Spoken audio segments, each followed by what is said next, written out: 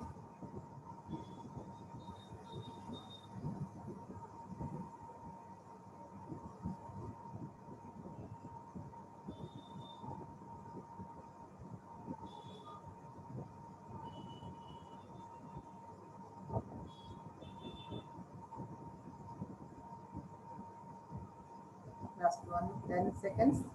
10, 9, 8, 7, 6, 5, 4, 3, 2, 1, 0. Okay masters, మరి నెమ్మదిగా మన 2 చేతులు విడదీసుకుని ఆ 2 అరచేతుల్ని కళ్ళపై బోలించుకున్నాం. ఎంతో అద్భుతమైన శక్తి ఆ చేతి వేళల్లో చేతిలో ఉంటుంది. ఆ శక్తి అంతా కళ్ళపైకి, కళ్ళలోంచి లోపలికి ప్రయాణం చేస్తుంది, వృధా కానివ్వకుండా. అలా 5 సెకన్ల పాటు ఉండి నెమ్మదిగా ధ్యాన స్థితి నుంచి బయటికి వస్తాం మిత్రులారా. 5, 4, 3, 2, 1, 0. మరి ఇంతటి అద్భుతమైన ధ్యానాన్ని ఇచ్చిన గురువర్యులకి ధన్యవాదాలు తెలియజేసుకుందాం.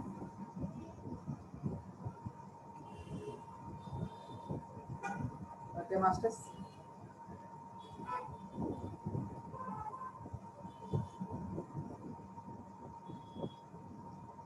ఎలా ఉంది? చాలా అద్భుతంగా ఉంది మేడం.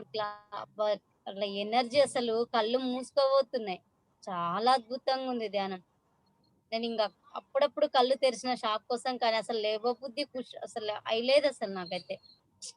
ఇంత ధ్యానాన్ని మిస్ అవుతున్నానా అనుకున్నా, కానీ అది కూడా చేయాలి కదా అన్నట్టు అట్లా. ఎందుకంటే అందులో ఉన్నదంతా చాలా ఎనర్జీ, అద్భుతం. ఆ పదాల్లో ఉన్నదంతా కూడా ఒక శక్తి ప్రవాహం. జగద్గురు ఆదిశంకరాచార్య స్తోత్రం అది. దానిలో ఉన్నదంతా బ్రహ్మజ్ఞానమే. ఆ జ్ఞానాన్ని మనకి ఆ ఎనర్జీ రూపంలో వస్తుంది అక్కడ. అది మనకి అందుకని అందరూ చాలా బాగా ధ్యానం కుదురుతుంది ఇందులో. Okay, thank you. మరి ఈ రోజు నాకు ఇచ్చిన టాపిక్ శక్తి, స్త్రీ శక్తి గురించి చెప్పన్నారు సార్. అది ఓకే, చాలా శక్తివంతంగా ఫస్ట్ టైం మేడం ఇలాంటి సోహం ఈ మాటలు వినడము, ఈ పలుకులు నా జీవితంలో మొదటిసారి. వైబ్రేషన్స్ ఎనర్జీతో ఉన్నది. ఇంకా కాసేపు ఇట్లే ధ్యానం చేయించుంటే బాగుండి అనిపించింది. ఆఖరిలో 10 నిమిషాలు చాలా చెప్పండి. చాలా బాగా జరిగింది మేడం. ఫస్ట్ నా లైఫ్ లో ఫస్ట్ టైం, మన జూమ్ లో ఫస్ట్ టైం ఇది. ఈ యొక్క ఇట్లాంటి మాటలు ఎవరు చెప్పలే. మరి మీకు ఎట్లా వచ్చిందో గానీ ఇది శక్తి అంతా జగద్గురు ఆదిశంకరాచార్య స్తోత్రం. ఇదంతా మన లోపల ఉన్న ఆత్మస్వరూపం ఏదైతే ఉందో ఆత్మస్వరూపాన్ని వర్ణిస్తారు. అదే అందుకనే కనెక్ట్ అవుతాం. సత్యం ఎక్కడుంటే ఆ సత్యం దగ్గర కనెక్ట్ అవుతుంది కదా. సో అది మా లోపల నుంచి వస్తూ ఉంటది ఆ ఫ్లో. అది చాలా బాగా కనెక్ట్ అవుతారు అందరూ ఈ స్తోత్రానికి. ఆల్రెడీ నేను మీరు వచ్చేదానికంటే ముందే ధ్యానంలో ఉన్నా ఒక 20 నిమిషాలు. మీరు వచ్చినారని చెప్పేసి జయశ్రీ గారు చెప్తే నేను పేర్కొన్నా. అది ఇంకా మీరు చెప్పేదాంతో ఫుల్ ఇంకా నేను ఇంకా చెప్పలేను మాటలు. Okay, thank you very much. Thank you. Okay మరి మేడం, ఓకేనా, వెళదామా సబ్జెక్ట్ లోకి వెళదామా? Yes madam.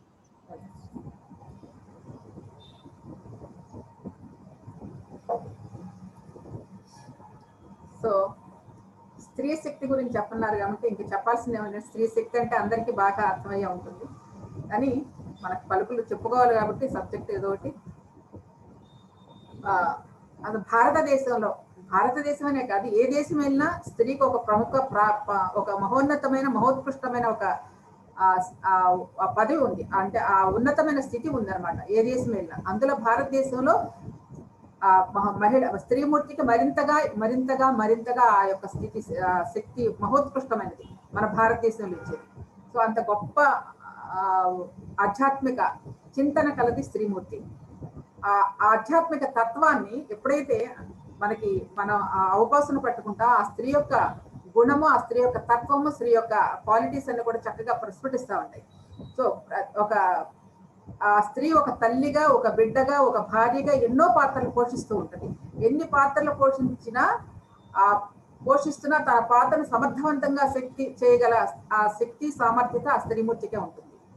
ఉంటారు కొంతమంది అటు ఇటు కూడా ఉండొచ్చు, కానీ ఎక్కువ భాగం స్త్రీలో ఎందుకు ఉంది అంటే ఒక ప్రకృతి మనకి ఇచ్చిన ఒక అద్భుతమైన వరం. ఆ ప్రకృతి తత్వాన్ని మన స్త్రీ తత్వంలో ఇమిడిపోయి ఉంటుంది. అందుకనే ప్రకృతిలో ఉన్న సహజ స్థితి ఏదైతే ఉందో ఆ సహజ తత్వం అంతా కూడా మన స్త్రీలో నిబిడీకృతమై ఉన్నాయి. అది తెలుసుకుని దాన్ని సరైన మార్గంలో మళ్ళిస్తే ఎంతో అద్భుతంగా ఉంటుంది స్త్రీ జీవితం. స్త్రీ జీవితమే కాదండి, ఆ యొక్క స్త్రీ ఏ ఇంట అడుగుపెట్టినా ఆ ఇంట అంత అద్భుతంగా ఉంటుంది. అంతేకాదు ఒక స్త్రీ ఒక పురుషునికి ఒక ధార్మిక జీవనాన్ని, ఒక ధర్మపథం వైపు నడిపించే ఒక అద్భుతమైన స్త్రీ తత్వం ఉంటుంది అందులో. అలాగే కుటుంబాన్ని, బిడ్డలని, భర్తని, కుటుంబ సమాజాన్ని కూడా తీసుకెళ్లే ఒక సామర్థ్యత ఆ స్త్రీలోనే ఉంటుంది. నిజంగా స్త్రీ గనక తెలుసుకుంటే, తన తత్వాన్ని తెలుసుకుని అది సరైన మార్గంలో పెట్టుకుంటే ప్రపంచానికి ఒక అద్భుతమైన వన్యత ఇస్తుంది, అద్భుతమైన కళనిస్తుంది ఈ యొక్క స్త్రీమూర్తి. అంతటి శక్తి ప్రతి స్త్రీలోనే ఉంది. దాన్ని ఉపయోగించుకునే విధానం తెలియాలి, దాన్ని సక్రమమైన మార్గంలో పెట్టుకోవాలి. మరి అలాంటి గుణాలు ఉన్నప్పుడు ఎంతో అద్భుతంగా ఉంటుంది. ప్రతి స్త్రీ అంటే ప్రతి మానవుడిలో హృదయం ఎంత గొప్పదో, ప్రతి మానవుడిలో హృదయం అనేది ఉంటుంది. ఆ హృదయం ఎంత గొప్పదో ప్రపంచానికి స్త్రీ అంత గొప్పది. అంటే ప్రపంచానికి స్త్రీ హృదయం లాంటిది అనమాట. అంత క్వాలిటీస్ ఉన్నాయి, అన్ని క్వాలిటీస్ ఉన్నాయి. చూడండి, మనకి పురాతనంలో సనాతనంగా మనకి ఎన్నో విషయాలు తెలుస్తాయి మన స్త్రీ గురించి. ఎంతో అణిచిపెట్టబడిందని అనుకుంటారు కానీ వాస్తవంగా అణిచి స్థితే లేదు. వారి ధర్మాలు ఎంతో చక్కగా వాళ్ళు ఆనాటి కాలంలో చక్కగా అప్పుడు ఎలా ఉన్నారో అప్పుడు అంతలానే ఉన్నారు. అంత ఆధ్యాత్మిక పరంగా ఉన్నారు, సామాజిక పరంగా కూడా ఉన్నారు, మరి అలాగే కుటుంబ పరంగా కూడా ఉన్నారు, సంఘ పరంగా కూడా ఉన్నారు. ఏది తక్కువ లేదు. ఇవన్నీ తర్వాత వచ్చే మన భావనలే తప్ప. మరి ఆ రోజున యాజ్ఞవల్క్య మహర్షి భార్య గార్గి మైత్రేయులు ఉన్నారు. వాళ్ళు ఎంతో అద్భుతమైన ఆధ్యాత్మిక సంపాదనా పరులు. మరి అలాంటి ఆధ్యాత్మికతతో సభల్లోకి వెళ్ళి భర్త అయిన యాజ్ఞవల్క్య మహర్షితో కూడి వెళ్ళి కూడా అక్కడ కూడా సభలో ఏర్పాటు చేసి అందులో కూడా వాళ్ళు వాదనలు చేసేవారు. ఆధ్యాత్మిక చింతన ఆ రోజుల్లోనే. ఎక్కడ తక్కువండి, మనకు ఉన్నది ఎప్పుడు ఉన్నది మన సంపద. ప్రతి కాలంలోనూ ఏ కాలానికి తగ్గట్టు ఆ కాలంలో ఆ జ్ఞానం ఉంటూనే ఉంది. దానికి తగ్గట్టు ఆ స్త్రీమూర్తులు ఎప్పటికప్పుడు ఉంటూనే ఉన్నారు. కానీ ఆ యొక్క తత్వాన్ని మనం మార్చుకోవడం, మనం ఆ సరైన విధానంలో పెట్టుకోవాల్సిన బాధ్యత అన్నది ప్రతి ఒక్క స్త్రీకి ఉంది. అలాగే మదాలస ఎంతో గొప్ప స్త్రీమూర్తి అండి. ఆ బిడ్డలని ఉయ్యాల్లో నుంచే వాళ్ళకి అద్భుతమైన జ్ఞానం నేర్పించింది. ఉయ్యాల్లో చిన్నప్పుడు బిడ్డలకి ఆ తత్వబోధ అంతా నేర్పించి ఆ పిల్లలు ఎదిగిన తర్వాత రాజ్యాన్ని ఎలా పరిపాలించాలి, తను తాను కోల్పోకుండా తన యొక్క ఆత్మతత్వాన్ని ఎలా తీసుకెళ్ళాలి, తను రాజ్యాన్ని ఎంత చక్కగా చూసుకోవాలి, ప్రజల్ని ఎంత చక్కగా చూసుకోవాలి అంటూ అన్ని ఉయ్యాల్లో ఉన్న పసిబిడ్డకి చక్కటి ఆ బోధంతా చేసింది ఆ స్త్రీమూర్తి మదాలస. ఇలా ఎంతో మంది ఉన్నారండి, ఎంతో ఆదర్శవంతమైన స్త్రీమూర్తులు ఉన్నారు. మన ఆ తత్వాన్ని మనం అర్థం చేసుకోవాలి, ఆ గుణాలను మనం సరైన మార్గంలో తీసుకువెళ్ళాలి. సో దానికి మరి మార్గం ఇటువరకు కాలంలో అంటే మనకు పెద్దలు చక్కగా ఆ క్రమశిక్షణలో ఒక పెద్దల సమక్షంలో మన జీవితాలు వెళ్ళాయి. ఈ రోజున కాలం మారిపోయింది, ఎంతో స్వేచ్ఛాజీవులుగా జీవిస్తున్నాము. ఆ స్వేచ్ఛతో పాటు చెయ్యని మన లోపల ఉన్న స్త్రీ తత్వాన్ని కూడా మర్చిపోయే దౌర్భాగ్య స్థితి ఏర్పడుతుంది ఇప్పుడు. కాబట్టి మరలా అలాంటి స్థితిని మళ్ళా తీసుకురావడానికే మహానుభావులు పత్రిజీ కానీ ఇంకెంతో మంది మహానుభావులందరూ కూడా ఆ స్త్రీ ఔన్నత్యాన్ని తెలియజేయడానికి ఇప్పుడు అందరు కంకణం కట్టుకున్నారు. అంతేకాకుండా గతంలో కొన్ని సంవత్సరాల నుంచి ఈ వరవడలో కొట్టుకుపోతున్నప్పుడు ఇప్పుడు ఈ భూమాతకి, ఈ విశ్వమాతకి ఈ స్త్రీ యొక్క శక్తి అవసరం అనేది ఎంతో ఉంది. అందుకని ఈ రోజున మనకి ఇప్పుడు చూడండి, స్త్రీలందరూ కూడా ఈ ధ్యానం అనే ఒక ప్రక్రియ నేర్చుకున్న తర్వాత వాళ్ళ జీవితాన్ని ఎంత మార్పులకి లోనయ్యారో మీ అందరికీ తెలిసింది. మాటలు కాదు, ఎప్పటి నుంచో మీరు చేస్తున్నారు. 275 రోజుల నుంచి ఎంత మంది స్త్రీమూర్తులు కొత్త వాళ్ళని తీసుకొచ్చారో, ఎంత చక్కగా మీరు చేస్తున్నారు. ఎన్నో అనుభూతులు కూడా మీ దగ్గర ఉంటాయి. ధ్యానం అనే ఒక ప్రక్రియ మనలో ఉన్న ఆ స్త్రీతత్వాన్ని మేల్కొల్పి ఆ సరైన విధానంలో చేయిస్తూ ఉంటుంది ఆ యొక్క ధ్యాన శక్తి. ఫర్ ఎగ్జాంపుల్, నేను ధ్యానం రాకముందు నేను కూడా ఒక సాధారణ గృహిణిని, ఇప్పటికే అంతే గృహిణిని, నేనేం చేయట్లేదు. ఆ గృహస్థ జీవితం అని అనిపిస్తే ఒక పరిమితమైన కుటుంబంతో ఉంటూ పరిమితమైన ఆలోచనలతో ఉంటూ జీవనయాత్ర సాగించేవాళ్ళు. సరే, ఆ ప్రక్రియలో మనం మన ప్రయాణం సాగుతూ ఉండగా మహానుభావులు మా సంస్కారమే కావచ్చు, మరి మా లోపల ఉన్న సత్యాన్వేషణ అనే తపనే కావచ్చు, పత్రిగారిని కలవడం జరిగింది. పత్రిగారిని కలిసిన తర్వాత ఆ ధ్యానం అనే ఒక ఆయుధాన్ని మనకి ఇచ్చారు. అంతకు ముందు ఉంది, సత్యాన్వేషణ ఉంది, ఒక ధార్మిక జీవనంలో సాగిస్తున్నాం. కానీ అసలు తత్వం తెలియలా, ఏదో ఒక వరవడిలో వెళ్ళిపోయాం కదా. అసలు ఏంటంటే ధ్యానం అనేది ఏం చేస్తుంది, నీ లోపల ఉన్న ఆ తత్వాన్ని, నీ లోపల ఉన్న క్వాలిటీస్ ని, నీ లోపల ఉన్న హృదయంలో నిబిడీకృతమైన ఏ గుణాలు ఉన్న ఆ గుణాలను బయటికి తీసుకొచ్చి వాటిని సవ్యమైన మార్గంలో జరిపించడానికి కావాల్సిన చక్కటి అవకాశము ధ్యానం. ధ్యానం అనేది ఒక బంగారు బాట. సో ఆ విధంగా నేను అలా ప్రవేశించి, అంతకుముందు నేను ఎంతో అన్వేషణ చేస్తున్న ఇద్దరం కూడా, మా భార్యాభర్తలు ఇద్దరం కూడా. కానీ ఆ అన్వేషణలో కంటే కూడా ధ్యానము పరిచయం అయిన తర్వాత, ధ్యాన సాధన చేసిన తర్వాత అప్పుడు తెలిసింది మనం జీవించే విధానం ఎలా జీవించాలి. ఎంతో జ్ఞానం ఉంటుంది, ఎన్నో తెలుసుకుంటాం, కానీ యాక్షన్లో పెట్టాం, ఆచరణలో పెట్టలేం. ఆచరణ పెట్టడానికి కావాల్సింది ఒక శక్తి కావాలి. ఏ విషయం అయితే మనం తెలుసుకున్నామో ఆ తెలిసిన విషయాన్ని జీవితంలో ఇంప్లిమెంట్ చేసుకోవాలంటే, ఆచరించాలంటే దానికి ఒక ఎనర్జీ కావాలి. ఆ ఎనర్జీ ఎలా వస్తుందంటే ధ్యానం ద్వారా వస్తుంది. ఆ తర్వాత కాలంలో నాకు అంతకు ముందు ఉన్న ఒక పరిమితమైన ఆలోచనతో ఉండేదాన్ని, ధ్యానానికి పరిచయం అయిన తర్వాత చక్కగా విశాలమైన దృక్పథము, విశాలమైన కోణాల్లో అర్థం చేసుకోవడము, అందరిలో ఉన్న దైవత్వాన్ని దర్శించడము, అందరిలోని సమభావ దృష్టి రావటము, ఇవన్నీ ఎలా వచ్చినాయంటే ధ్యానం ద్వారా వస్తుంది. ప్రతి ఒక్కరికి అంతే. ప్రతి ఒక్కరు, కొంతమంది అనారోగ్యంతో వస్తారు, కొంతమంది ఈది బాధలతో వస్తారు, కొంతమంది ఇంకొక రకరకాల బాధలతో ఉంటారు. ఏ బాధలు అవన్నీ కూడా ఈ జీవితం పుట్టిన దగ్గర నుంచి సచ్చేంత వరకే ఉంటాయి. ఆ తర్వాత మనకు ఆ బాధలు ఏమి రావు.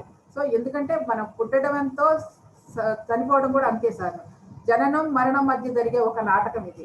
ఈ నాటకాన్ని మనం అర్థం చేసుకుని, ఆ దానిలో ఉన్న విషయాలని, మనకి ఎదురయ్యే సంఘటనలని, అంటే జీవితంలో ఎన్నో ఎదురవుతుంటాయి. కష్టం వస్తూ, సుఖం వస్తూ, ఆనందం వస్తే అన్నీ ఉంటాయి. ఆనందం వచ్చినప్పుడు మనకేం బాధ లేదు, సుఖం వచ్చినప్పుడు మనకేం బాధ లేదు, కష్టం వచ్చినప్పుడే కదండి మనం బాధపడుతూ ఉంటాం. ఆ దుఃఖము అనేది ఎన్నో కారణాల్లో వస్తూ ఉంటాయి మన ఇళ్లలోకి. ఆ దుఃఖాలు ఎందుకు వస్తున్నాయి అన్న సత్యాన్ని మనం అర్థం చేసుకోవాలి. అర్థం చేసుకోవాలంటే దానికి ఒక పునాది కావాలి, అదే ధ్యానము. ఆ ధ్యానం అనే పునాది ప్రతి స్త్రీకి ఉండాలి. ప్రతి స్త్రీలో కూడా ఆ ధ్యానం అనేది, ఆ ధ్యానోదయం కలిగితే జ్ఞానోదయం కలుగుతుంది. ఆ జ్ఞానోదయం ద్వారా ఆ జీవితాన్ని చక్కగా పండించుకోవచ్చు. ఒక జీవితం అంటే ఒక విలువలతో కూడిన జీవించే కళని చక్కగా తెలుసుకోవచ్చు. మన అద్భుతమైన శక్తుల్ని, మనకి ఎంతో అద్భుతమైన శక్తులు ఉన్నాయి. పురుషుడి కంటే కూడా స్త్రీలో ఎన్నో ఎక్కువ శక్తులు ఉన్నాయి. అంటే సమభాగంలోనే ఉంటాయి, పురుషుడైనా స్త్రీనైనా. కానీ క్వాలిటీస్ ఎక్కువ, మనకి తొందరగా దాన్ని అవగాహన చేసుకునే శక్తి మనలో ఉంటుంది పురుషుడి కంటే కూడా. ఎందుకు అంటే ప్రకృతి ఇచ్చిన మహావరం అది. ప్రకృతిలో ఉన్న ఏ విషయాలు అయితే ఉన్నాయో, ఏ శక్తులు అయితే ఉన్నాయో, అన్ని శక్తులు మనలో ఉన్నాయి. మన ప్రపంచంలో చూసి భౌతిక జగత్తులో ఏదైతే చూస్తున్నామో అన్ని శక్తులు మనలోనే ఉన్నాయి. వాటిని మనం మేల్కొల్పుకోవాలి. నిద్రాణమై ఉన్నాయి మనలో ఆ శక్తులన్నీ కూడా. ఆ నిద్రాణమై ఉన్న శక్తుల్ని ధ్యానం అనే సాధన ద్వారా పొదును పెట్టి సాధన చేసి దాన్ని బయటకు తీసుకొస్తే ఎవరిలో ఏ గుణాలు ఉన్నాయో ఎంతో అద్భుతంగా తెలుస్తుంది. ఒక్కొక్కరికి ఇదివరకు మనకి ధ్యానానికి ముందు జీవితం అంటే ఎంతో కుంచుకుపోయి ఉంటాం. మనసు ఎప్పుడు స్ట్రెస్ తో ఫీల్ అవుతూ ఉంటది, అనేక రకాల విషయాలతో మనం బాధపడుతూ ఉంటాం. కానీ ధ్యానం అనే తర్వాత, ధ్యాన సాధన చేయగా ఏమవుతుంది, ఆ స్ట్రెస్ రిలీవ్ అయిపోతుంది. మనలో ఉన్న భావాలని వ్యక్తం చేయడానికి కూడా ఇదివరకు భయపడుతూ ఉంటాం. కానీ ఇప్పుడు మనలో ఉన్న భావాలను వ్యక్తం చేసే ధైర్యం వస్తుంది, ఏదైనా దాన్ని ఎదుర్కోగల శక్తి వస్తుంది. ఇదండి ధ్యానం ఇచ్చే ఒక అద్భుతమైనది. కాబట్టి ప్రతి ఇంట, ప్రతి స్త్రీ కూడా ఈ ధ్యానం అనేది ఆ పునాది వేసుకుంటే, ఆ పునాది ఎప్పుడైతే ఉందో ఆ చుట్టూ కుటుంబం అంతా బాగుంటుంది. ఆ స్త్రీలో ఉండే ఆ ప్రేమతత్వం, ఆ స్త్రీలో ఉండే కరుణ, ఆ స్త్రీలో ఉండే మాతృత్వ భావన అనేది ఎంతో చక్కగా వికసించబడుతుంది ధ్యానం అనే సాధన ద్వారా. అలాగే మాతృత్వం అంటే ఒక స్త్రీ తన యొక్క శరీరాన్ని నుంచి బిడ్డను కనటమే కాదండి. అది కాదు మాతృత్వం అంటే. అసలు స్త్రీలోనే ఒక మాతృత్వ గుణం ఉంది. ఆ గుణాన్ని వెలికి తీసుకోమంటారు శ్రీ వివేకానంద స్వామి. అది చెప్తారు ఆయన. అంటే ప్రతిసారి గర్భం దాల్చి బిడ్డను కంటేనే తల్లి అనుకోవడం అనేది పొరపాటు. మన స్త్రీలో ఉన్న తత్వం ఏదైతే ఆ మాతృత్వ భావనని మనలో పెంపొందించుకోవాలి. ఎవరు ఎక్కడ చూసినా సరే ఆ స్త్రీమూర్తిని చూడగానే ఒక తల్లి భావన, ఆ మాతృత్వ భావన అనేది కలగాలి ఎవరికైనా సరే, పురుషుడికైనా ఎవరికైనా. అలాంటి ఎలాతో కలుగుతుందంటే మనలో అది ఉన్నప్పుడు, ఆ ప్రేమ ఉన్నప్పుడు, ఆ దైవిక కృప ఉన్నప్పుడు, ఆ తత్వం ఉన్నప్పుడు మనలో అలా ప్రస్ఫుటం అవుతా ఉంటుంది. ఆ ప్రస్ఫుటమైందో ఎదుటి వ్యక్తులు చూడగలుగుతాడు. సో అలాంటి క్వాలిటీస్ మనం పెంచుకోవాలండి స్త్రీమూర్తులందరూ. దానికి చక్కగా ధ్యానం చేయాలి. ధ్యానంతో పాటు చక్కగా జ్ఞానం ఉండాలి, మంచి స్వాధ్యాయం ఉండాలి, సజ్జన సాంగత్యాలు ఉండాలి. తద్వారా ఎన్నో చేస్తున్నారు కదా, ఎన్నో విషయాలు తెలుస్తున్నాయి కదా, ఎన్నో విషయాలు మనకి అవగతం అవుతున్నాయి కదా. మరి అవగతమైన విషయాలు ఎన్నో వింటామండి, వినటానికి చక్కగా వింటాం, కానీ దాన్ని ఆచరణలో పెట్టాలంటే ఒక శక్తి కావాలి, ఓ యుక్తి కావాలి. మనకి ఎప్పుడు పెట్టగలం అవన్నీ వింటామండి, ఎన్నో విషయాలు వింటున్నాము, అవన్నీ మైండ్లో పెడుతున్నాయి, కానీ ఎప్పుడు ఉపయోగిస్తున్నాం? మనకి ఏదైనా ఆపద వచ్చినప్పుడు, మనకి ఏదైనా కష్టం వచ్చినప్పుడు, మనకి ఏదో సమస్య వచ్చినప్పుడు ఆ జ్ఞానాన్ని అక్కడ అప్లై చేయాలి. అది అసలైన విధానం. అది యుక్తితో, విచక్షణ జ్ఞానంతో, వివేకంతో ఆ జ్ఞానాన్ని మన జీవితంలో అప్లై చేసుకుని ఆ సమస్య నుంచి బయటపడే శక్తి ఇంకొకరికి అవసరంలా, ఎవరు కాదు కారణం. మన ద్వారానే మనమే సాల్వ్ చేసుకోవచ్చు, మన సమస్యలు మనమే సాల్వ్ చేసుకోవచ్చు. ఇంతటి అద్భుతమైన శక్తి ఉంది. ఒక చోట అంటే మన ఇటువరకు పురాతన కాలంలో, పురాతన కాలంలో ఈ మధ్య కాలంలో కొన్ని దేశాలు ఉన్నాయి. అక్కడ కొన్ని దేశాల మధ్య ఒక సమస్య వచ్చినప్పుడు వాళ్ళు సామరస్యంతో పరిష్కరించుకోవడానికి చూస్తారట ఆ పెద్దలు, దేశంలో ఉన్న పెద్దలందరూ, ఆ దేశం ఈ దేశం పెద్దలందరూ. కానీ అది కుదరకపోతే, ఆ సమన్వయం కుదరకపోతే చివరికి యుద్ధానికి దారితీస్తారు. అప్పుడు ఆ తర్వాత యుద్ధం దారితీస్తే ఏమవుతుందంటే, యుద్ధం అంటే మగవాళ్ళే కదా వెళ్ళేది, అంతా వెళ్ళిపోతే చాలా మంది చనిపోతారు కదా. అప్పుడు ఆ స్త్రీమూర్తులందరూ, ఆ దేశపు స్త్రీమూర్తులు ఈ దేశపు స్త్రీమూర్తులు కూర్చుని కలిసి మాట్లాడుకుని, ఇలా చేస్తే మనకి ఎంతో నష్టపోతాము, ఏమైనా సరే యుద్ధం జరగకూడదని వాళ్ళు పట్టుదల బట్టి ఆ స్త్రీమూర్తులు ఇద్దరు కూడా ఆ మగవాళ్ళతోటి, ఆ విభేదాలు వచ్చిన మగవాళ్ళతో కూర్చోబెట్టి సామరస్యం చేసి యుద్ధాన్ని కూడా ఆపగలిగారు. ఇంత గొప్ప శక్తి అండి, ఇంత గొప్ప శక్తి ఆ స్త్రీమూర్తుల్లో ఉంది. ఒక కలివిడి, ఒక కలయిక, ఒక అందరు కలిసి యూనిట్ గా ఉన్నప్పుడు ఎంత అద్భుతమైన ఆ ఎనర్జీస్ ఫామ్ అవుతాయో. ఇప్పుడు అదే కదా మీరు చేస్తున్నది, మనం అందరం చేస్తున్నది. పత్రిజీ మహాశయుడు మరి మనకి అలా అంత స్వేచ్ఛనిచ్చారు, అంత చక్కటి అవకాశాన్ని ఇచ్చారు, అందులో స్త్రీమూర్తులకి. సో ఆ విధంగా మనకి ఎంతో మగవాళ్ళు సహాయం చేస్తున్నారు, జూముల పరంగా సహాయం చేస్తున్నారు. దాన్ని ఆధారం చేసుకుని మనం ఎన్నో కార్యక్రమాలు చేస్తున్నాం. అందరి సామూహిక ధ్యానం ద్వారా మన శక్తిని ఎంతో పెంపొందించుకున్నాం పత్రిజీ మహాశయుడు ఆశయం ద్వారా. సో ఈ విధంగా అప్పటికి ఇప్పటికి ఎప్పుడు జరుగుతూనే ఉంటుంది, అది జరగాల్సిందే. సో ఆ శక్తి ఆ లోపల ఉంటుంది. అదే విధంగా స్త్రీ యొక్క క్వాలిటీస్ ఎలా ఉంటాయంటే, తనలో ఉన్న చైతన్యాన్ని మన మన మన లోపల మన కుటుంబం ఉంటుంది కదా, ఆ కుటుంబంతోనే మన సన్నిహితం ఇదే ప్రపంచం అనుకుంటాం అన్నది న్యాచురల్ గా జరుగుతుంది మన సమాజంలో. అంటే కుటుంబాన్ని చూసుకుంటేనే కదా తర్వాత బయటకు వెళ్ళవలసింది. ఆ కుటుంబాన్ని చూసుకోవడంలో ఒక బంధంలో ఏర్పడిపోతాం. అంటే ఆ బంధం, రాగద్వేషాలు వాటిల్లో, రాగము మోహము వాటిల్లో మనం ఇమిడిపోతాం. ఎందుకంటే తొందరగా వెళ్ళిపోతాం. ఆ స్త్రీమూర్తి ఏంటంటే బాగా అన్ని ఉంటాయి కదా, ప్రేమ అనేది అన్ని ఎక్కువ ఉంటాయి కాబట్టి తొందరగా వెళ్ళిపోతాం. నా పిల్లలు, నా ఇల్లు, నా వాకిలు, నా ఇల్లు అనే ఒక బంధాల్లో చిక్కుకునే అవకాశాలు ఎక్కువ ఉన్నాయి. కానీ అది ధ్యానం అనే సాధన ద్వారా మన చైతన్యాన్ని, మనలో ఉన్న చైతన్యాన్ని ఆ వైపు నుంచి ఇటు ఈ చైతన్యాన్ని ఒకవైపు మరల్చాలి. అంటే ఆ రాగము, బంధము, మోహము అనేది లేకుండా ఇటు సమాజం వైపుకు మళ్ళిస్తే, ఆ ధ్యానం వైపుకు మళ్ళిస్తే, ఆ చైతన్యం కోసం మళ్ళిస్తే ఆ చైతన్యము మనకు ఇంకొక వైపు తీసుకెళ్తుందండి. అప్పుడు ఇంటి అంటే కుటుంబ బంధాలలో ఉంటూనే వాటిని ఆస్వాదిస్తూనే మనం ఆ యొక్క లోక కళ్యాణార్థం చేసే కర్మలను కూడా చేయగలిగా ఆ గొప్ప కెపాసిటీ వస్తుంది, గొప్ప శక్తి వస్తుంది. ఎక్కడి నుంచి మనలోనే వస్తుంది. అదే ఆ చైతన్యాన్ని మరల్చాలి, ఒకవైపుకి మరల్చాలి. ఇందులోనే మనం ఉండిపోతాం. న్యాచురల్ గా ఆడవాళ్ళందరం అలాగే ఉంటాం. ఎక్కువ ఫ్యామిలీతో అటాచ్మెంట్ ఉంటుంది. వారికి ఏ బాధ కలిగినా మనకే కలిగినట్టు ఫీల్ అవుతాం. మనం తినపోయిన కుటుంబాల కోసమే మనం ప్రాకులాడుతూ ఉంటాం. ఇంట్లో ఉన్న వాళ్ళందరూ సౌకర్యంగా సుఖవంతంగా ఉండాలని కోరుకుంటాం.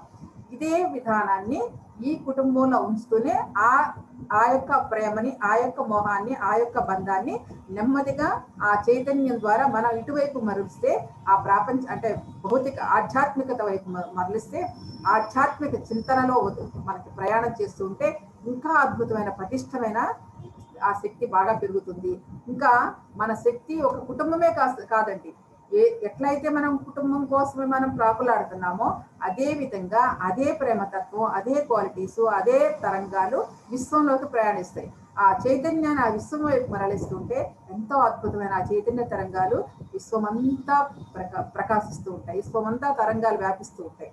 అందుకే ఒక స్త్రీమూర్తి ధ్యానం చేస్తే ఎంతో ఇంటితో పాటు ఇంటి చుట్టూ అంతా కూడా బాగుంటుంది. ఒక ఒక్క స్త్రీమూర్తి ధ్యానం చేస్తే. ఇదివరకు చెప్పేవారు ఒక స్త్రీ ఇంట్లో చదువుకుంటే ఆ స్త్రీ ఆ కుటుంబం అంతా ఎలా బాగుంటుందో అని చెప్తూ ఉంటారు కదా మనకి. అదే విధంగా ఒక స్త్రీ ఆ ధ్యానం చేసి ఆ ధ్యానం ద్వారా తన చైతన్య శక్తిని తన కుటుంబానికే పరిమితం చేయకుండా విశ్వ తరంగాలతో అనుసంధానమై విశ్వంతో అనుసంధానం చేసుకుని విశ్వ ప్రేమతో అనుసంధానం చేసుకుంటే విశ్వం కోసం మనం ఎప్పుడైతే పనిచేస్తుంటామో దానిలోనే మన సభ్యులు కూడా ఉన్నారు, దానిలోనే మన కుటుంబ సభ్యులు కూడా ఉన్నారు, దానిలోనే మన మన ప్రేమతత్వం కూడా ఉంది. ఇట్లా మనం మార్చుకున్నప్పుడు స్వామి కార్యం స్వకార్యం అని అంటారు కదండి. అంటే మనదే అని కాకుండా అంతటా చూడగలిగే ఒక గొప్ప ఆ విశాలమైన దృక్పథము, విశాలమైన ప్రేమతత్వం, విశాలమైన ఆ యొక్క కరుణ ఏర్పడతాయి. అదే అన్కండిషనల్ లవ్ అంటారు కదా.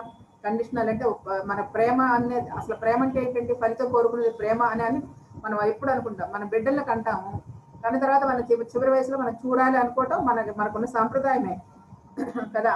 ఇప్పుడు మన పిల్లలకి అంటూ ఉంటే కట్టున్నాం, చివరికి మనం పెద్దవాళ్ళ అయిపోయిన తర్వాత ఆ పిల్లలు చూడాలని ఒక భావనతో ఉంటాం. కానీ అది కూడా మనం ఎందుకు ఆలోచించాలి అసలు? ఆ విషయం కూడా మనకి ఎందుకు అలా ఆలోచించాలి? మనం వెళ్ళేంత వరకు హ్యాపీగా ఎందుకు ఉండకూడదు? మనం వెళ్ళేంత వరకు చక్కగా ఈ సాధన చేసుకుంటూ ఈ యొక్క శక్తితోటి మనం అనుసంధానమై అలా చేస్తూ వెళ్ళిపోవాలి. పిల్లలు చూడాలని మనకు ఎందుకు, ఆ ఫలితం కోసం ఎందుకు ఆలోచించాలి? సో ఇలాంటి భావాలు కూడా మార్చుకోవచ్చు మనం. పిల్లలే చూడాలి, పిల్లలే దిక్కు అనుకోవడం అనేది కాదండి. ఉన్నంత కాలం హ్యాపీగా చక్కగా జీవిస్తూ ఆఖరి క్షణం వరకు ఈ యొక్క పనిలోనే ఉంటూ లోక కళ్యాణం కోసం పని చేస్తూ మన పనులు వదలకోకుండా మన కుటుంబ బాధ్యతలన్నీ చేసుకుంటూ కూడా ఆ పని చేయగలిగే సామర్థ్యత మన స్త్రీలలో ఉన్నది, మన లోపల అంత శక్తి ఉన్నది. అది ఎంతో మంది మనకి ఉదాహరణగా ఉన్నారు, అప్పటి నుంచి ఇప్పటికి కూడా. ఆ కాలంలో ఉన్నారు, ఈ కాలంలో ఉన్నారు. ఏ పని చేయకుండా ఉండట్లేదు కదండి. ఈ రోజున ఎంత ఆకాశ గగనానికి ఎగురుతుంది స్త్రీమూర్తి. ఆ భూమిలోకి వెళ్ళొస్తుంది స్త్రీమూర్తి ఉద్యోగరీత్యా. ఎన్ని పనులు చేస్తున్నారు, మరి ఎక్కడి నుంచి వచ్చింది ఆ శక్తి? సో అంత స్వేచ్ఛతో పాటు మన యొక్క మాతృత్వాన్ని మర్చిపోకూడదు, మనలో ఉన్న కరుణాతత్వాన్ని మర్చిపోకూడదు. అది లేకపోతే సర్వనాశనం అయిపోతామండి. అది ఉండాలి, అది గుర్తెరగాలి, అది ఎరుకగలిగి ఉండాలి. ఆ గుణాలు పోగొట్టుకుంటే నిజంగా ఆ ఇల్లు కూడా సర్వనాశనం అయిపోతుంది. ఎప్పుడైతే ఆ గుణాలతో ఉండి ఆ గుణాలు ఆ తత్వంతో ఎప్పుడైతే కలిసినావో ఆ ఇల్లు కలకల్లాడుతూ ఉంటుంది, ఆ ఇల్లు ఆనందవనంగా ఉంటుంది. ఆ ఇంట్లో ఉన్న వాళ్ళందరూ శాంతిగా ఉంటారు, ప్రశాంతంగా ఉంటారు. అంతేకాదు తన చుట్టుపక్కల కూడా ఒక ప్రశాంతత ఏర్పడుతుంది. ఆ ప్రశాంతత ఇంకా సంఘానికి కూడా ఉపయోగపడుతుంది. ఎంతైతే సంఘం ఉంటే అది లోకానికి కూడా ఉపయోగపడుతుంది. ఒక చిన్న పని మనకి ఎంత అద్భుతమైన పని చేస్తుందో చూడండి. ఇది మన ధ్యానం ద్వారా మనం బాగా తెలుసుకుంటున్నాం, కానీ ఇంకా మారాలి. మన లోపల గుణాలు మార్చుకోవాలండి. ఎంత ధ్యానం సాధన చేస్తున్నా సరే మన లోపల ఎక్కడో ముద్రితమైపోయి ఉంటాయి కొన్ని మన లోపల బంధాలు, రాగాలు, ద్వేషాలు, అసూయలు, ఈర్ష్యలు ఇలాంటి ఎన్నో ఉంటాయి. లేవు అనుకుంటాం, కానీ దానికి ఒక చిన్న విశేషం చెప్తాను.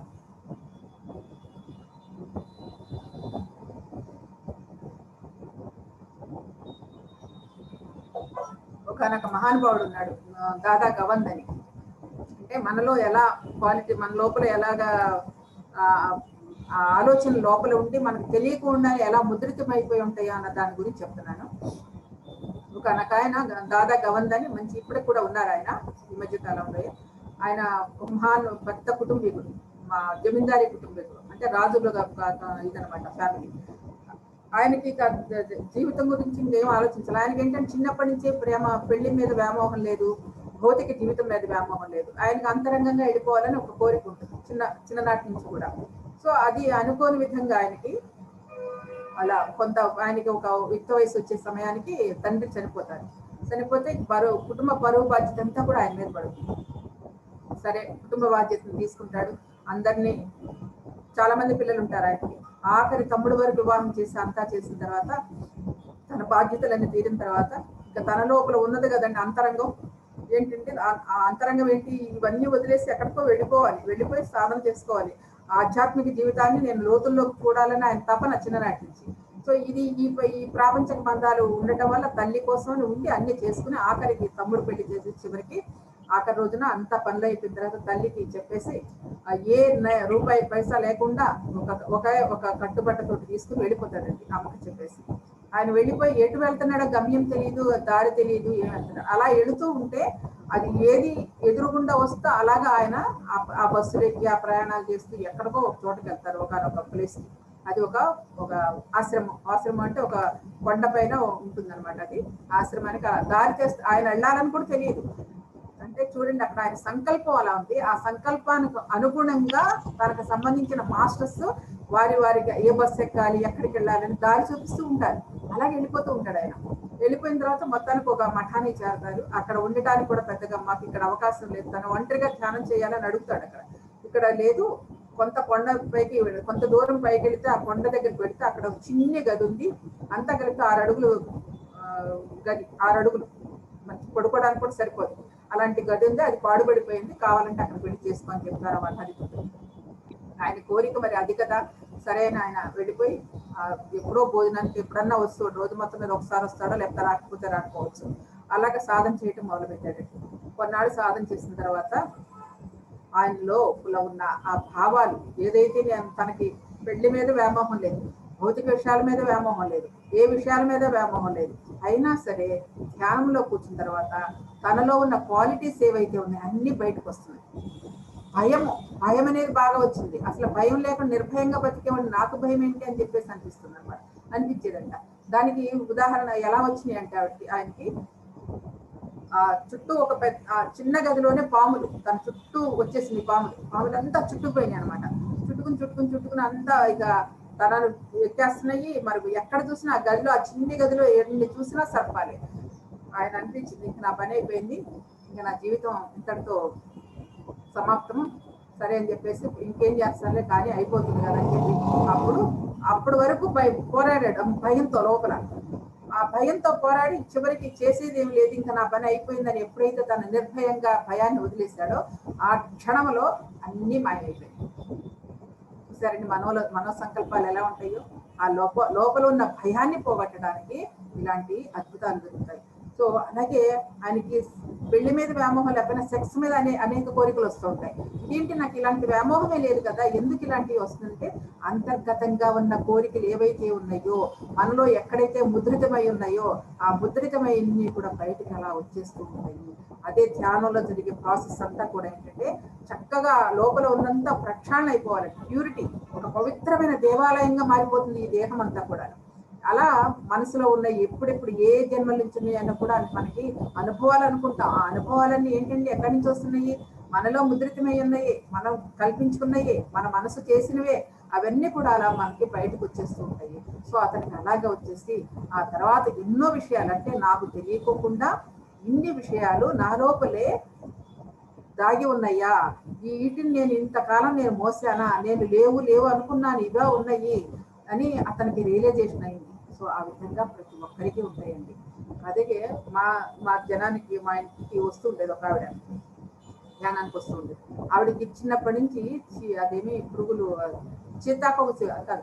గొంగళ పురుగు అంటే భయం. ఆ గొంగళ పురుగు అని చెప్పి ఆ కాలం 3 నెలలు 4 నెలలు బయటకు వస్తాయి కదండి, ఆ కాలం అస్సలు బయటకు రాదు ఆవిడ.